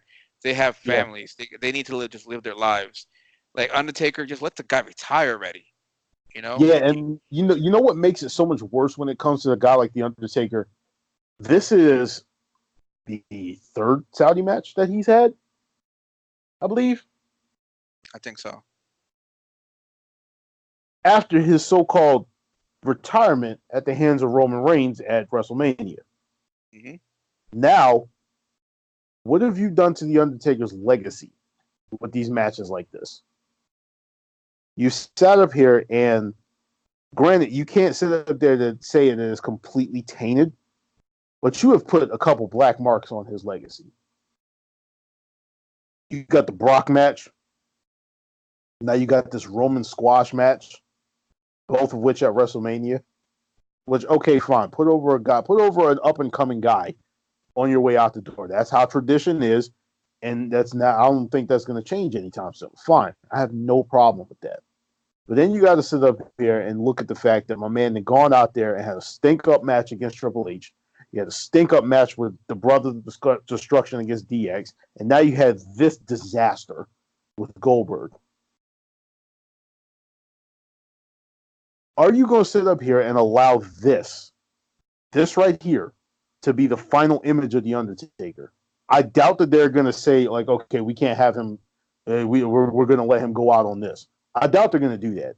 So what they're going to do? They're going to go out there. They're going to put him in another match to try and say this is going to be the last match of the Undertaker. The problem is, why are you going to try and get a classic out of a guy who can't get a classic out right now in his point in the career? Yep. I don't want to see. I'm honestly, to me, if you ask me who my top 5 wrestlers are, Undertaker's probably at number 3 all time at this point. And I've seen him live before, so it's just like, it's not like I have this whole thing where it's just like, oh, I want him to keep going so that I could actually get an opportunity to see him one time when they roll through Jersey, or if they go over to Brooklyn or something like that, and I lose my mind enough to actually step foot in New York City again. But and that's not a slight at New York City. I just can't stand the traffic and the clutter and all that other nonsense. So I try my hardest to stay out of there. But I sit up here and I see him and I'm just like, you're one of my favorites of all time. I know you can't go anymore. I don't want to see you out there tarnishing my memory of this character. And I also don't want to see you out there putting your health and safety at risk in order to satisfy some guy who watched you back in like the late 90s or whatever, and whatever wants to pop a hard on and throw $1 billion at somebody just to say, hey, listen, I want this guy who we obviously know can't wrestle anymore. I don't want to see that. I know the Undertaker's done. I don't want to see the Undertaker going out there putting his life on the line for something stupid and for what's ultimately a house show. Yeah. Yeah, it's horrible. I mean, there was no need for it, but again, it's the money. Yeah. It was the money. And then they should have called it at the point that Goldberg got his concussion. Yep. Everybody came in. And then apparently, allegedly, there's a rumor that Vince was mad because, again, Undertaker was supposed to carry that match, and it didn't go out as it was supposed to. Well, what can he do when the other person is concussed? Yes. You tell him to go right, and the man goes left. Tell him to go left, and he drops down. Tell him to jump, and he goes right. Like, the guy's concussed, man. There's nothing you can do with him. There's nothing anybody can do at that point. No, there isn't. And it's nothing bad at Goldberg. It's just the fact that he overdid it, and it happens. Yeah, and like anybody who's ever laced up a pair of boots, just like with the Triple H explanation earlier, or this Triple H example, I should say, Goldberg, once he got concussed, thought he could still go out there and do it, and didn't know how bad the concussion was. So at that point, I'm not sitting up there saying throw up the X for like to get the the medical people out there, but at the same time, that audible needed to have been called. Yep. They needed to call that audible, have Undertaker hit that choke slam, and that'd be the end of it. Granted, it doesn't make Goldberg look good, but after the fact, once you find out Goldberg caught that concussion, it'd be the same thing as what happened with the Lesnar match with the Undertaker.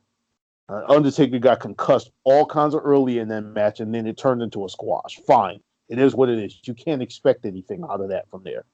Mm-hmm. But I'm just like, this is one of the biggest issues that I have with the stupid Saudi shows because we got to sit up here and we got to force these old timers out there just because of the fact that that's what the Saudi prince wants to see. And what makes it so much worse is, my man, you want all of this wrestling and you want all of these people. You don't even know who's there anymore. You asked for the Ultimate Warrior and Yokozuna. Both of them are dead. Yep. Can't say nothing to him though because he got people and Yeah. money. So Yep. It's like NFL trying to put a show on in Iran, and they're like, okay, you can come over and put a show a game over here if you bring Barry Sanders, Joe Montana, what's that called? Walter Payton. Those guys are all my favorites. And it's like, well, we can bring the show, but they can't come because they're retired or dead. Mm-hmm. Like, no, the retired, stay retired. And I think Vince had a problem with Undertaker getting on StarCast. Yeah, that was the whole thing, and that's why he offered them as much money as he did in order to do the show. He didn't want him on StarCast because that's an AEW affiliated event, and he called himself being all kinds of hurt because the Undertaker went and was going to do the show. But if that's the case, like, yo, just I understand, like, you got like this attachment to the fact that, you know, the Undertaker is like, quote unquote, your guy, but Mick Foley was supposed to be there too. Mm-hmm. As a matter of fact, if I remember correctly, Mick Foley actually was there and then came back and presented that terrible ass title for y'all. Oh yeah. Yeah, but he can't do anything, man. He's got like bone on bone in both knees. He's got no cartilage anywhere left. Like, yeah, but that wasn't supposed to be a match, though. That was supposed to be, you know, him just showing up there, actually doing like a Q&A session and stuff like that, maybe signing some autographs and things. The same thing the Undertaker was doing. He wasn't putting on no match with AEW. So what my question is, what's the concern about? Sergeant Slaughter shows up at New York Comic Con. Yeah, I think it's the fact that it was Undertaker. Well, the problem was it was supposed to be Undertaker, and when they had Undertaker pull out, they were like, you know, okay, we'll give you Mick Foley as a consolation prize. And I think it's because of the fact that they're trying to protect the Undertaker as being solely WWE, and which is trash. Because everybody knows that if you watched Undertaker for any amount of time, you know that he started out in WCW before that, and he was down in freaking. He was a territory guy that was actually brought in, if I remember correctly. Then again, I can't actually put that on there because I don't know how many people are claiming they brought the Undertaker to WWE. Yeah. If you actually listen to the documentaries and stuff, I swear, Jim Cornette said he did. Hulk Hogan said he did. Paul Heyman at some point said he brought the Undertaker in. It's ridiculous. I'm pretty sure that if they interview John Cena will say he brought the Undertaker to the WWE. Told him, like, Vince, you got to take a look at this guy. Yeah. I remember watching him in WCW. Mark Eaton, his move was called the Heart Punch. It was outlawed because it was dangerous. Yeah, I remember that one. And then I was like, where'd he go?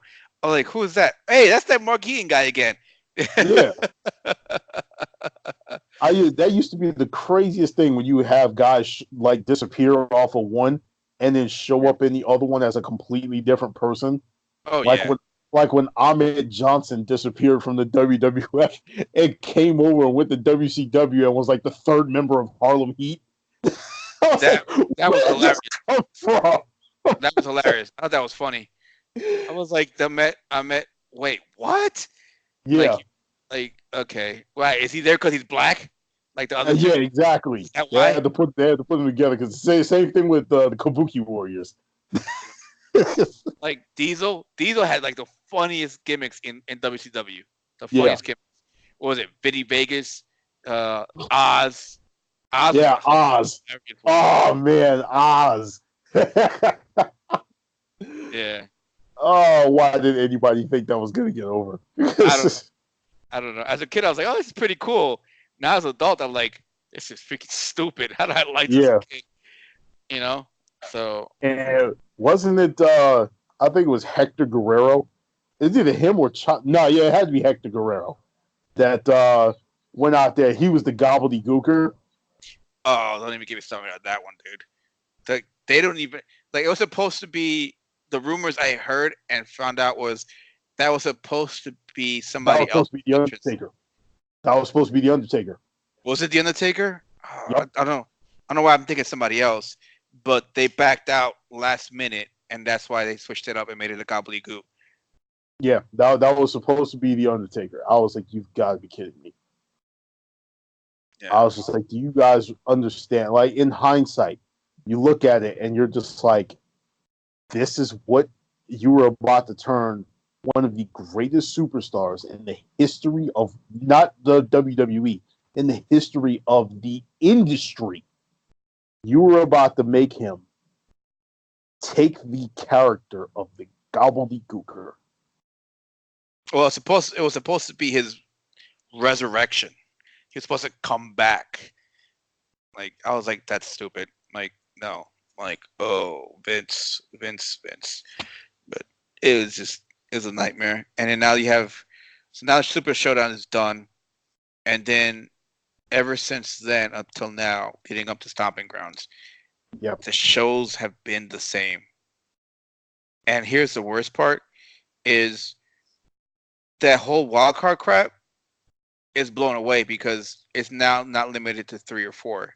It's like whoever they want. They pretty much just made it one big show, but SmackDown is a repetition of Raw, and you're just featuring certain wrestlers, not all of them. Which is I don't understand why it is that you would do that.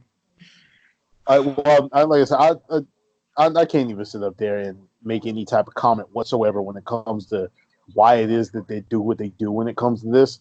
It's just like, the second that I heard about this wild card rule, the first thing that popped in my head is we're going to get Roman Reigns on every single show.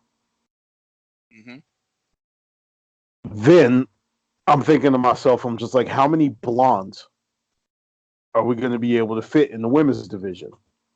Or how many blondes are going to be featured in the women's division? And just that you can sit up there and you can just think about it for about 2 seconds, and then you remember Lacey Evans is the one that's challenging for the Raw Women's Championship. Carmella dyed her hair blonde again.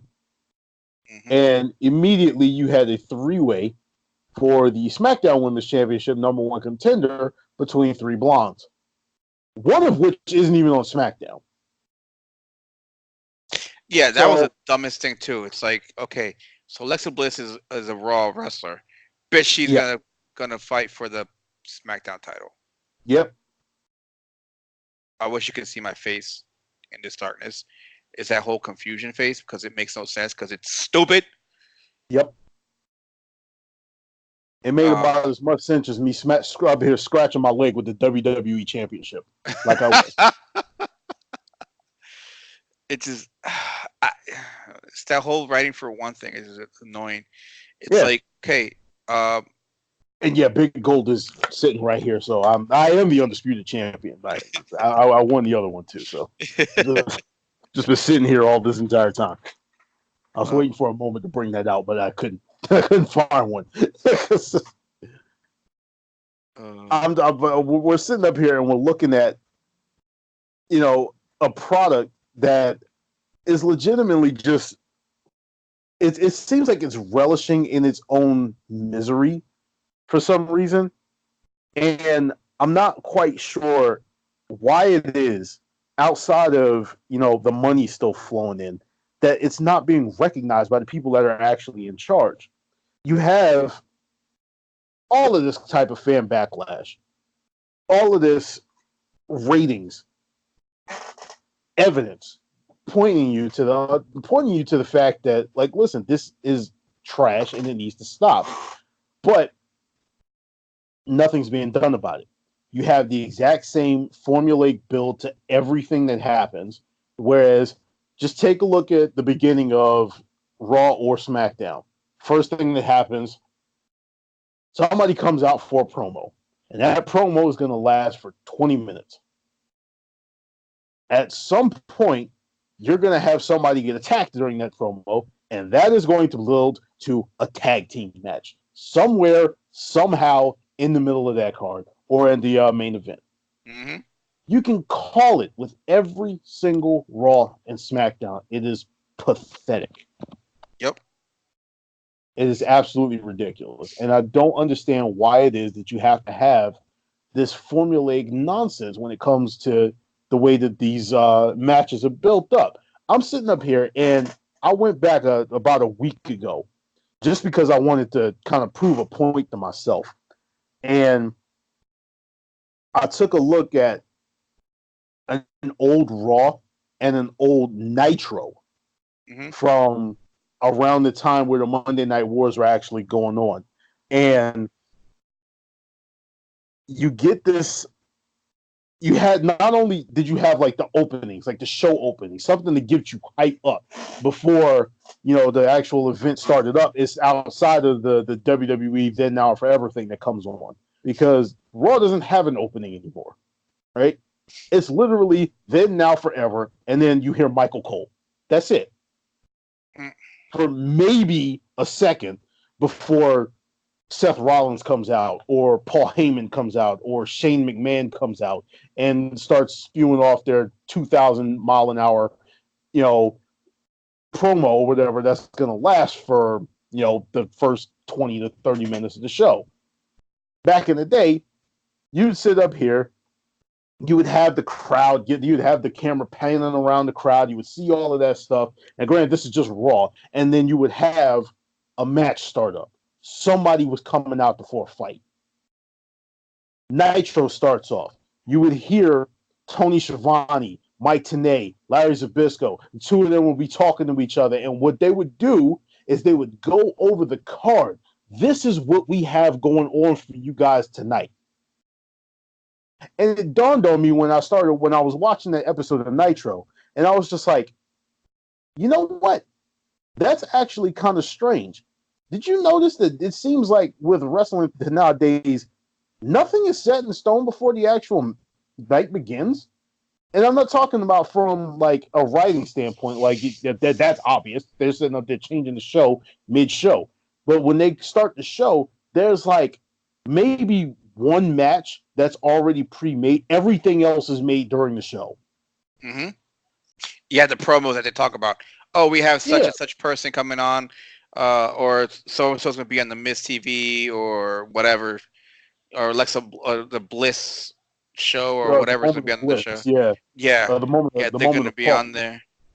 Yeah, they're going to be on that. And whoever's on the show is either going to be either in a tag team match or a fatal 4-way or a 6-person tag match or something. Yeah. Just coming out of the segment that they're in, rather than there being like a predetermined match setup. And if you think about it and you sit back and you take a look at it and you're just like, okay, there were 4 matches on this show. The only one of them that was quote unquote announced at any point. Yeah, these two are going to go at it, for, the number 1 contender for the Intercontinental Championship or whatever. Okay, 4 matches. That one that y'all announced was the only one that was announced. Everything else happened in canon at the time that it happened. That's when the match was made. So, was that seriously the only match that you guys had planned? That's how it looks. Yep. That is 100% how it looks. It's like they go in there and there's like nothing planned out. So you have these 15, 20, 30,000, not 30 because they do arenas, about 15, 20,000 people showing up for what? Are we coming in to watch segments? No, we're coming in there because we want to see a match. But there's only one match that's already been pre-planned. So, again, this goes back to the whole insulting the intelligence thing, where it's just like, you're expecting me to believe that either you guys sat up here and you had matches planned out, and because of the fact that person A and person B on Miz TV got into an argument, you're going to cancel the match that was supposed to be after that so that these two can go at it, or you want me to believe that nothing was planned out and that you guys are just running the show on the fly. And I don't understand how it is that makes sense to anybody. It's Vince, man. It's Vince. Vince, he wants to have the free reign and ability to change on the fly. But here's the problem: it causes mayhem Mm-hmm. because of the fact you're like, okay, we're gonna do this. Then you say, no, we're gonna do this. Then you go to something else that's completely different than the two, and then Mm-hmm. probably, who knows, you might go back to the original idea. And then, okay, so you got me worked up, being pissed or being happy, just to take me back to what was the original idea, which I was either pissed about or happy about, Yep. or neither. Didn't care because I knew it was gonna be fine. So, it's like, it's the thing is, you need to write out for a certain. Like, I think their problem is they're scared of people getting hurt, so that's why they don't have anything written in stone. Because if you think about it, a lot of the stuff they had written out in stone got scrapped because of the fact that people were getting hurt.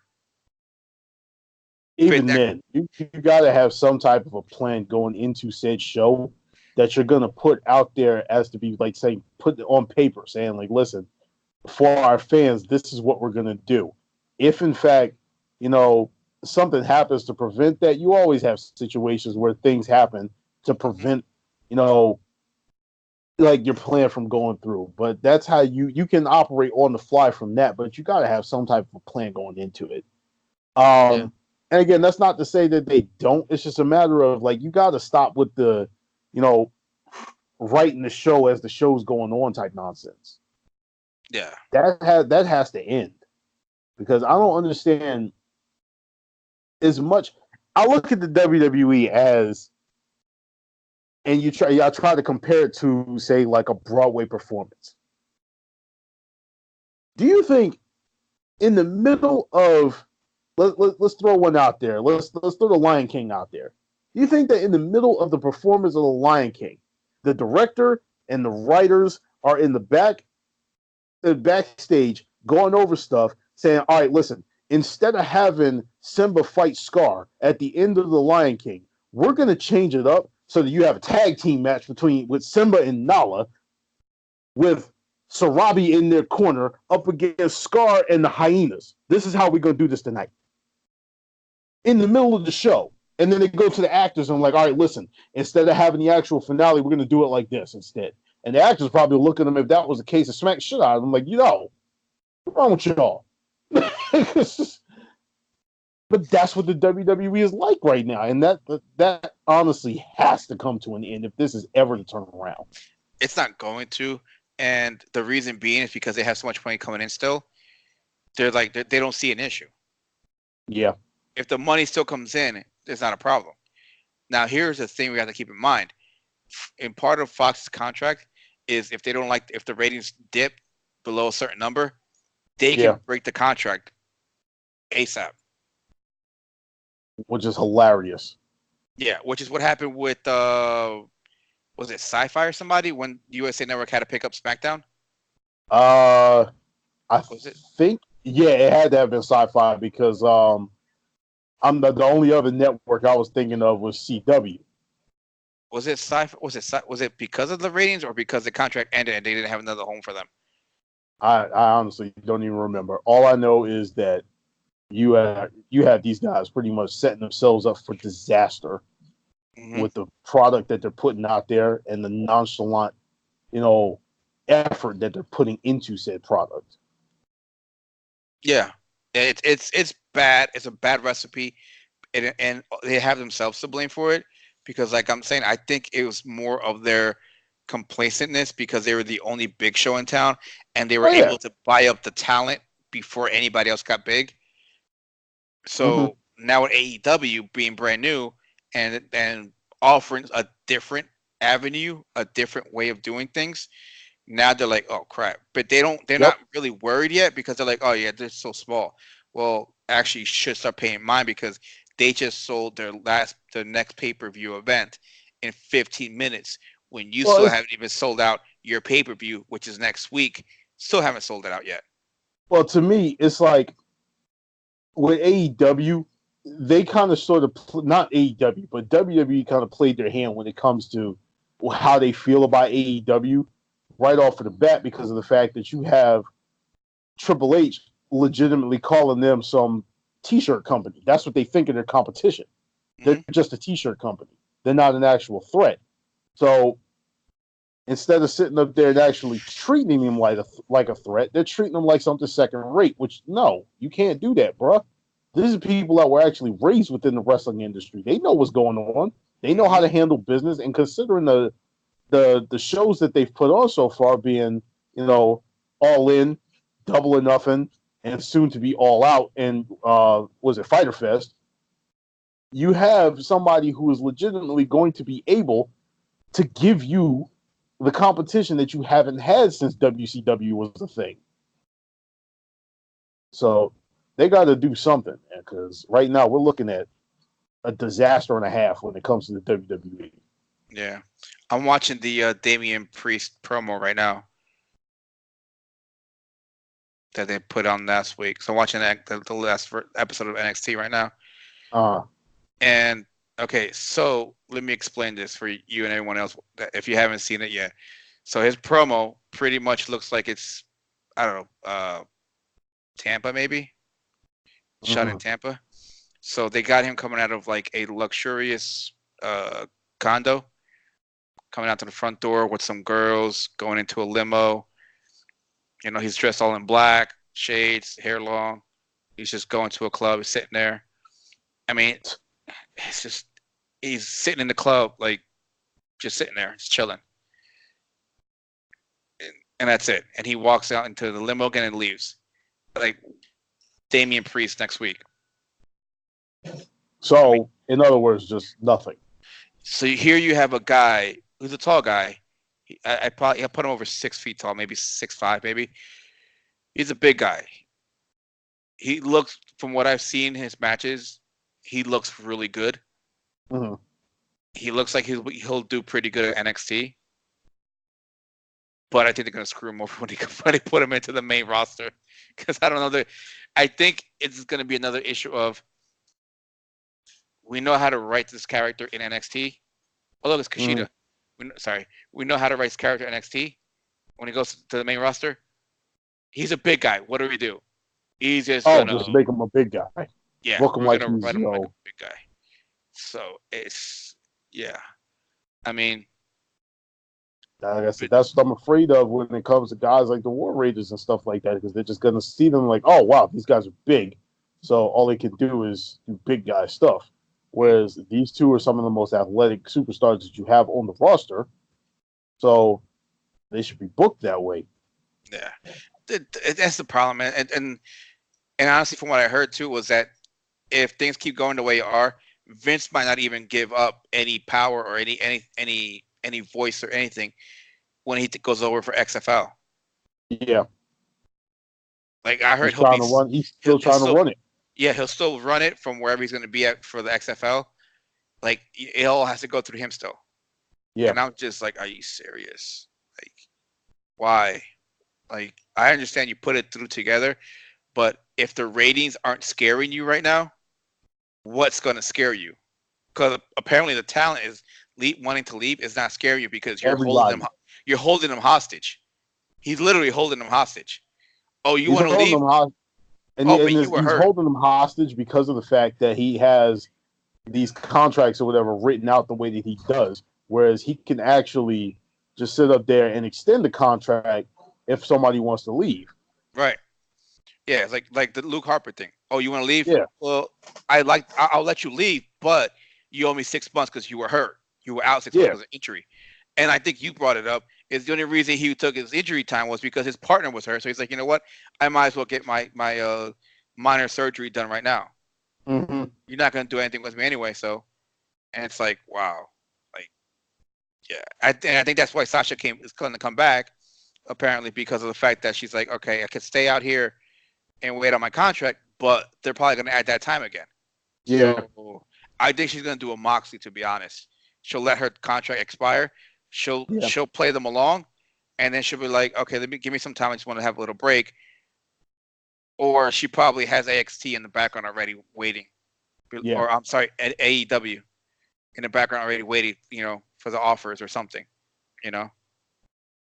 They'll probably end up doing like a WCW. You know, as soon as her contract expires with WWE, she'll sign it with AEW and she'll appear on the show the next time. I wouldn't be surprised. That's what they did with Lex Luger. Yep. And you know the kind of pop that she'll get by doing that.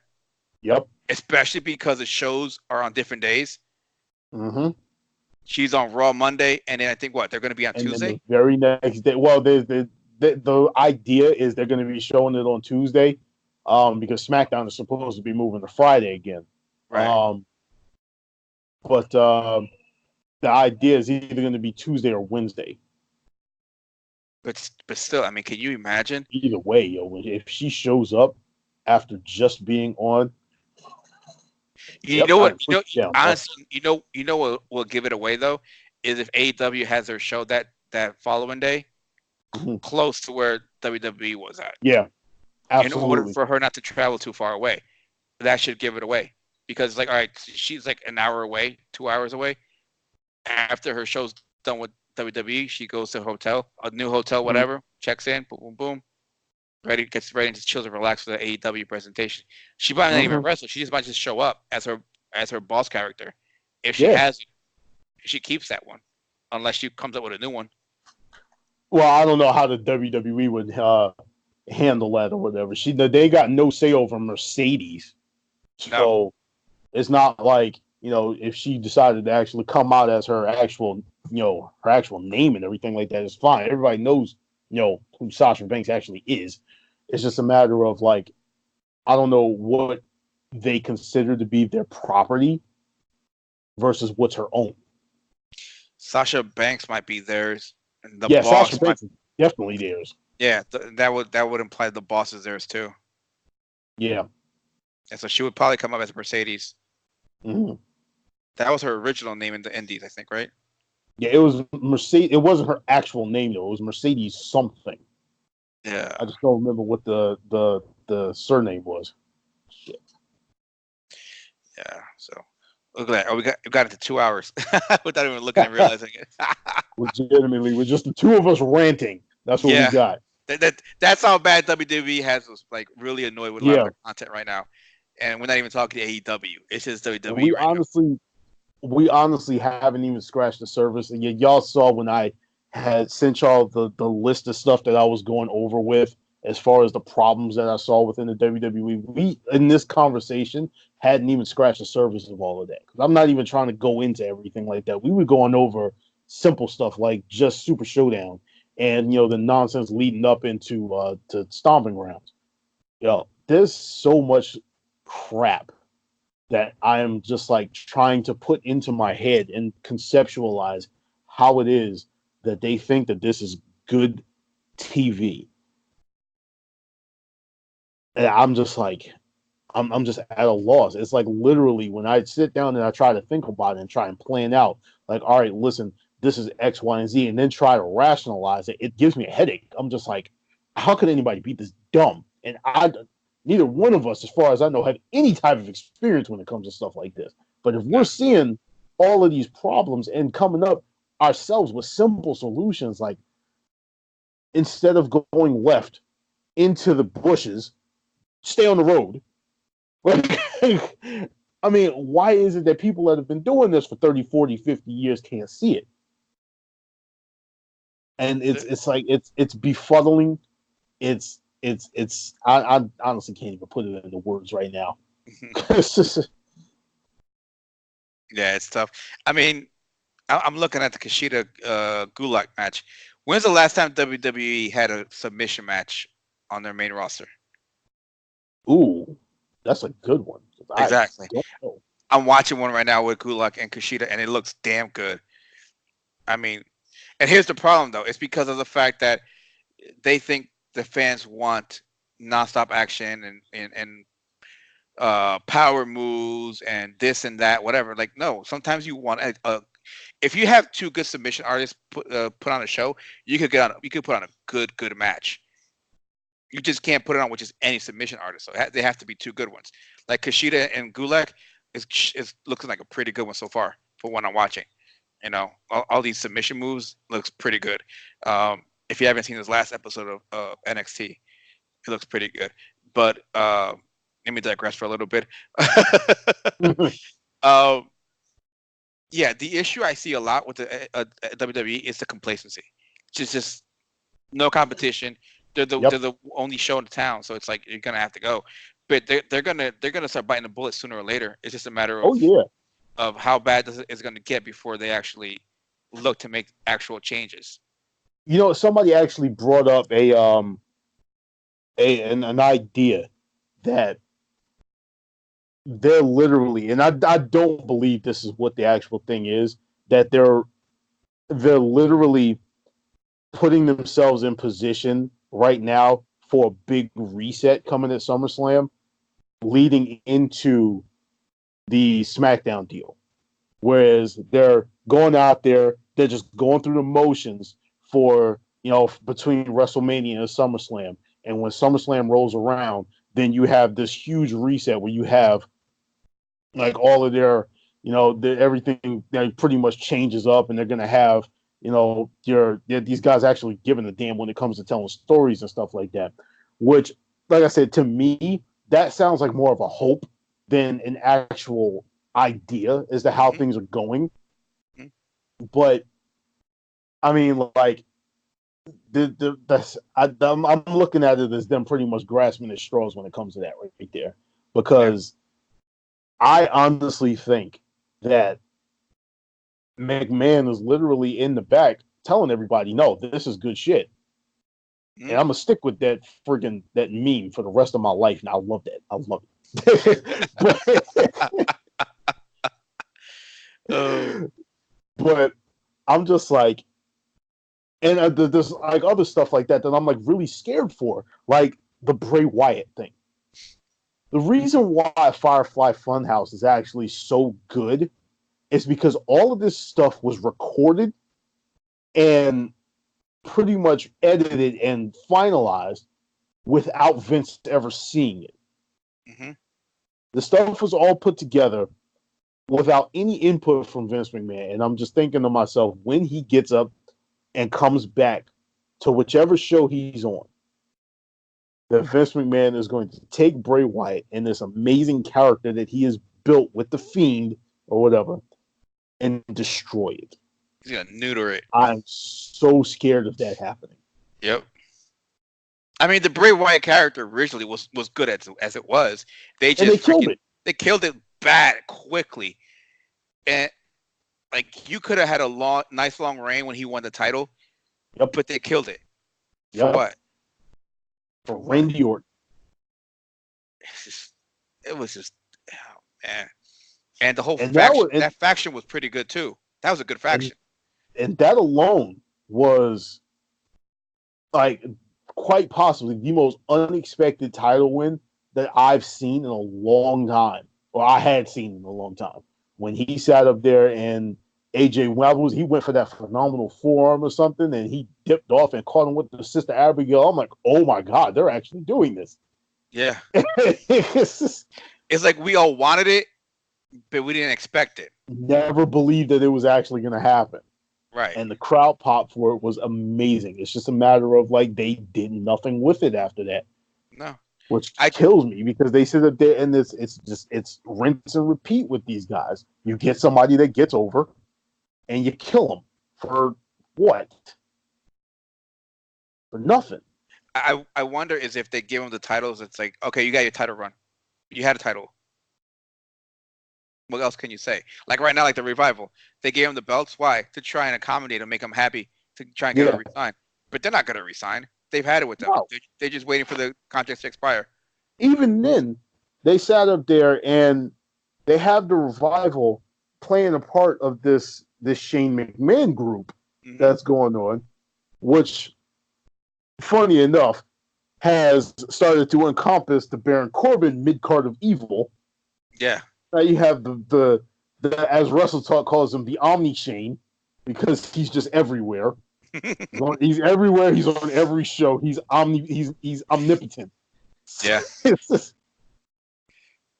Is that right there? And the two groups have like kind of sort of merged together So now you have this giant mid card of evil, and it's disgusting.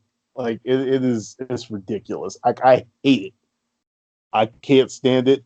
I could understand if they came out and actually said, like, all right, listen, we're going to, we're rebuilding the corporation, right? This is going to be the new corporation, right?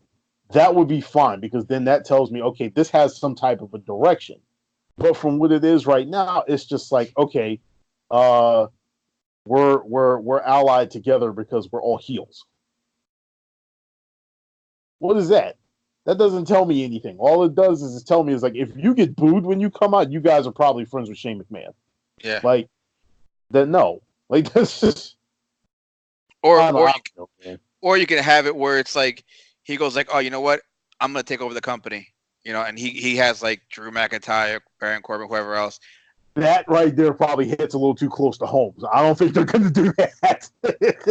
But I mean, think about it though, because then you have Vince coming out. He could be like a little, like somewhat of a face or a tweener, saying, "All right," like tugging at the faces. Like, look, he's trying to take over. He wants all the belts because that way he gets a higher up. Because if he controls the belts, then he kind of controls what happens. Because he has champions and he has the gate holders. I was like, and then so if he has all of that, he has more say in the boardroom. He has more say with the stockholders. Kind of make it a little more realistic, saying that he owns the champions and they're his people. So he controls a lot. So then it kind of like a little close to home. It could work because then you have an actual storyline for everybody. If it's done right. Right. A major storyline, which is Vince fighting with Shane for control of the company.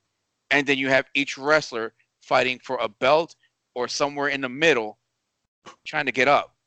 Because you're like, okay, so you have Kofi and Dolph. Let's say Dolph is a champion. You have Kofi trying to get the belt away from Dolph for Vince. But then they have heat between each other. So there's like more of a storyline there. You know what? And that could actually work into something completely different as well. Because if you're talking about Shane McMahon, quote unquote, trying to take over the company, the reason why I said that hits a little too close to home is because, as everybody that pays any attention outside of just the actual show, that there's a power struggle going on. Shane and Kevin Dunn, Triple H and Stephanie. That could actually, if you want to turn that into something, turn it into a story. And you have Triple H say, listen, you aren't the only one that wants to control this company and bring this company, into the future.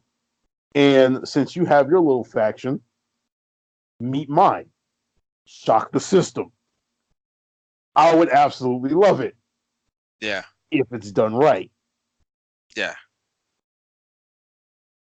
But that's the problem, because the concern I have with it is the invasion angle. Yeah. Like, granted that they didn't have the big name WCW wrestlers, but still, you could have done something decent with that angle instead of that way better crap that they gave us. Like, I was souped for it when it happened. I was souped. I was like, yes, but apparently it was. You can blame somebody. I can't forget who it was. They opened their mouth. They were supposed to do it at a pay-per-view, and somebody from WCW opened their mouth like, yeah, we're going to be there and we're going to do this and we're going to do that. And as soon as he opened his mouth, they changed the angle. They weren't going to invade him more. That's why I can't remember which event it was. When you see they show a bunch of WCW guys sitting up in the stands, that group was actually supposed to be invading. But because of this one guy that opened his mouth and ruined it all, they were just stuck up in the seats. I can't remember. You would think that people would actually learn from the Lex Luger thing when he let it spill at a bar that he was supposed to be winning the championship, and they just flat out changed everything right after that. Like, even though like nowadays kayfabe is dead, you still have to actually protect kayfabe. Yeah. Like, we know it's fake. Yep. We know it's scripted. We understand that. But just like I put in like the WrestleMania article I did, I don't need my characters on TV turning around and saying, "Hey, listen, that guy's still okay. I didn't actually shoot him, and he's an actor." I don't need that. I know. Right. It's It's like watching, like everybody will ask me, like, why do you watch the wrestling? What's the whole big deal about it? I'm like, women have their soap operas, men have yep, their wrestling. Oh, but you know yep. it's fake. Exactly. You watch your So soap that. opera, you know it's fake, but you're interested on the storyline. Mm-hmm. Wrestling is the same way, except there is some action. There is storyline that happens like in the back with the promos, and then there's what's supposed to be the story in the ring Yep. if it's done right. Mm-hmm. If it's done right, so there it's the whole story. But nowadays it's just like whatever with Yeah. WWE. It's but sometimes you like watching like guys like Ricochet because of the stuff that they can do. It's just amazing some of the stuff they can do in the ring. Yeah. And it's just like, can you do that? No, exactly. That's why I like watching the guy do this because There you go. it's I something want that to I see can't some see. athleticism. Yeah, you know. So it's. I mean, I don't know what they're gonna do, but it's gonna be interesting because once October comes around and AEW has their TV show and Mm-hmm. their ratings start coming in and they're higher than WWE's, both of them, Yep. even both put together, that'll be something different. That'll Mm-hmm. be a game changer right there. And people don't And realize then this. they're going to realize that their formulaic storytelling and actual show, like the construction of the show, is going to have to change just because of the fact that you're going to see AEW in, I believe they have a 2 hour time slot for their Friday night, not Friday, their The Tuesday or TV show. Wednesday night event. Tuesday Dynamite, I think it was called. Yeah, Tuesday Night Dynamite. Well, which was the name that they had originally thrown out there. Who knows? It was going. That's what it's actually going to be. But how much wrestling is actually going to take place in that 2 hour time slot?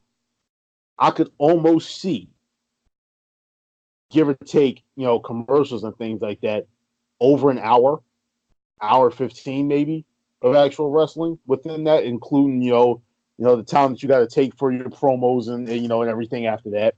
But look at what, like, somebody, what was it, not this past week, I believe it was the week before, like right before, like leading up to Super Showdown, you had this situation where between Raw and SmackDown, it literally made me stop my vehicle at work, pull over to the side of the road, and just think for a second.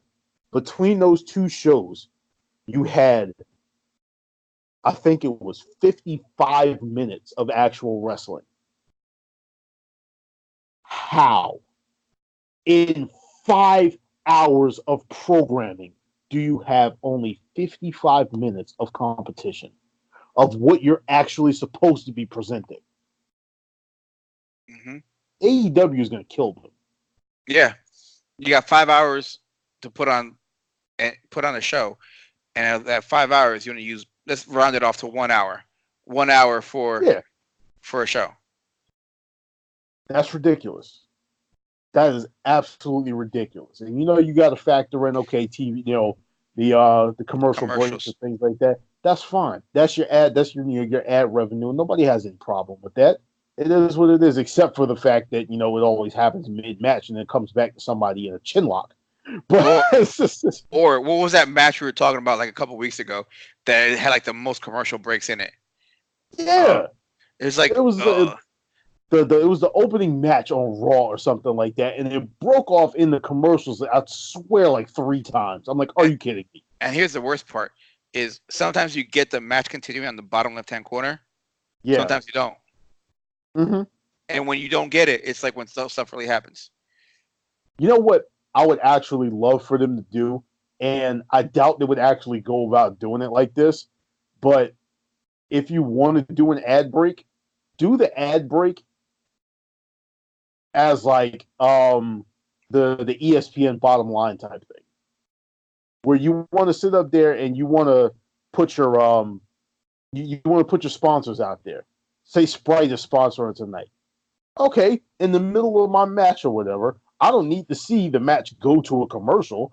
I would like to see the match still going, but then the little Sprite logo pop up in the bottom left corner, or bottom right corner, or bottom left corner of the TV, and it sits up there, and you got your Sprite logo in the match or whatever as the match is going on. I had Right. no problem with that. They don't Nope. break football. Nope. They don't break basketball unless there's an actual break. Like when a timeout comes or whatever in those games, okay, fine, we'll go to commercial. Ain't nothing like that. They'll do their little ad break reads or whatever. They're coming back from commercial and they'll still sit up there doing it like, oh yeah, Fox is having X, Y, and Z coming on, this episode of Gotham or this episode of 24. I'm dating myself. But but they go out there and they do it. They have like their little things like that. That's fine. My issue is the fact that you got to sit up there and you break the action with it. Don't break the action. Y'all already showing us little bits of stuff as it is. It never agreed to that though. Yeah. Yeah, it's too much money for them to give up, and that's the problem. And that's why they're not going to change anything. You still got money flowing, so.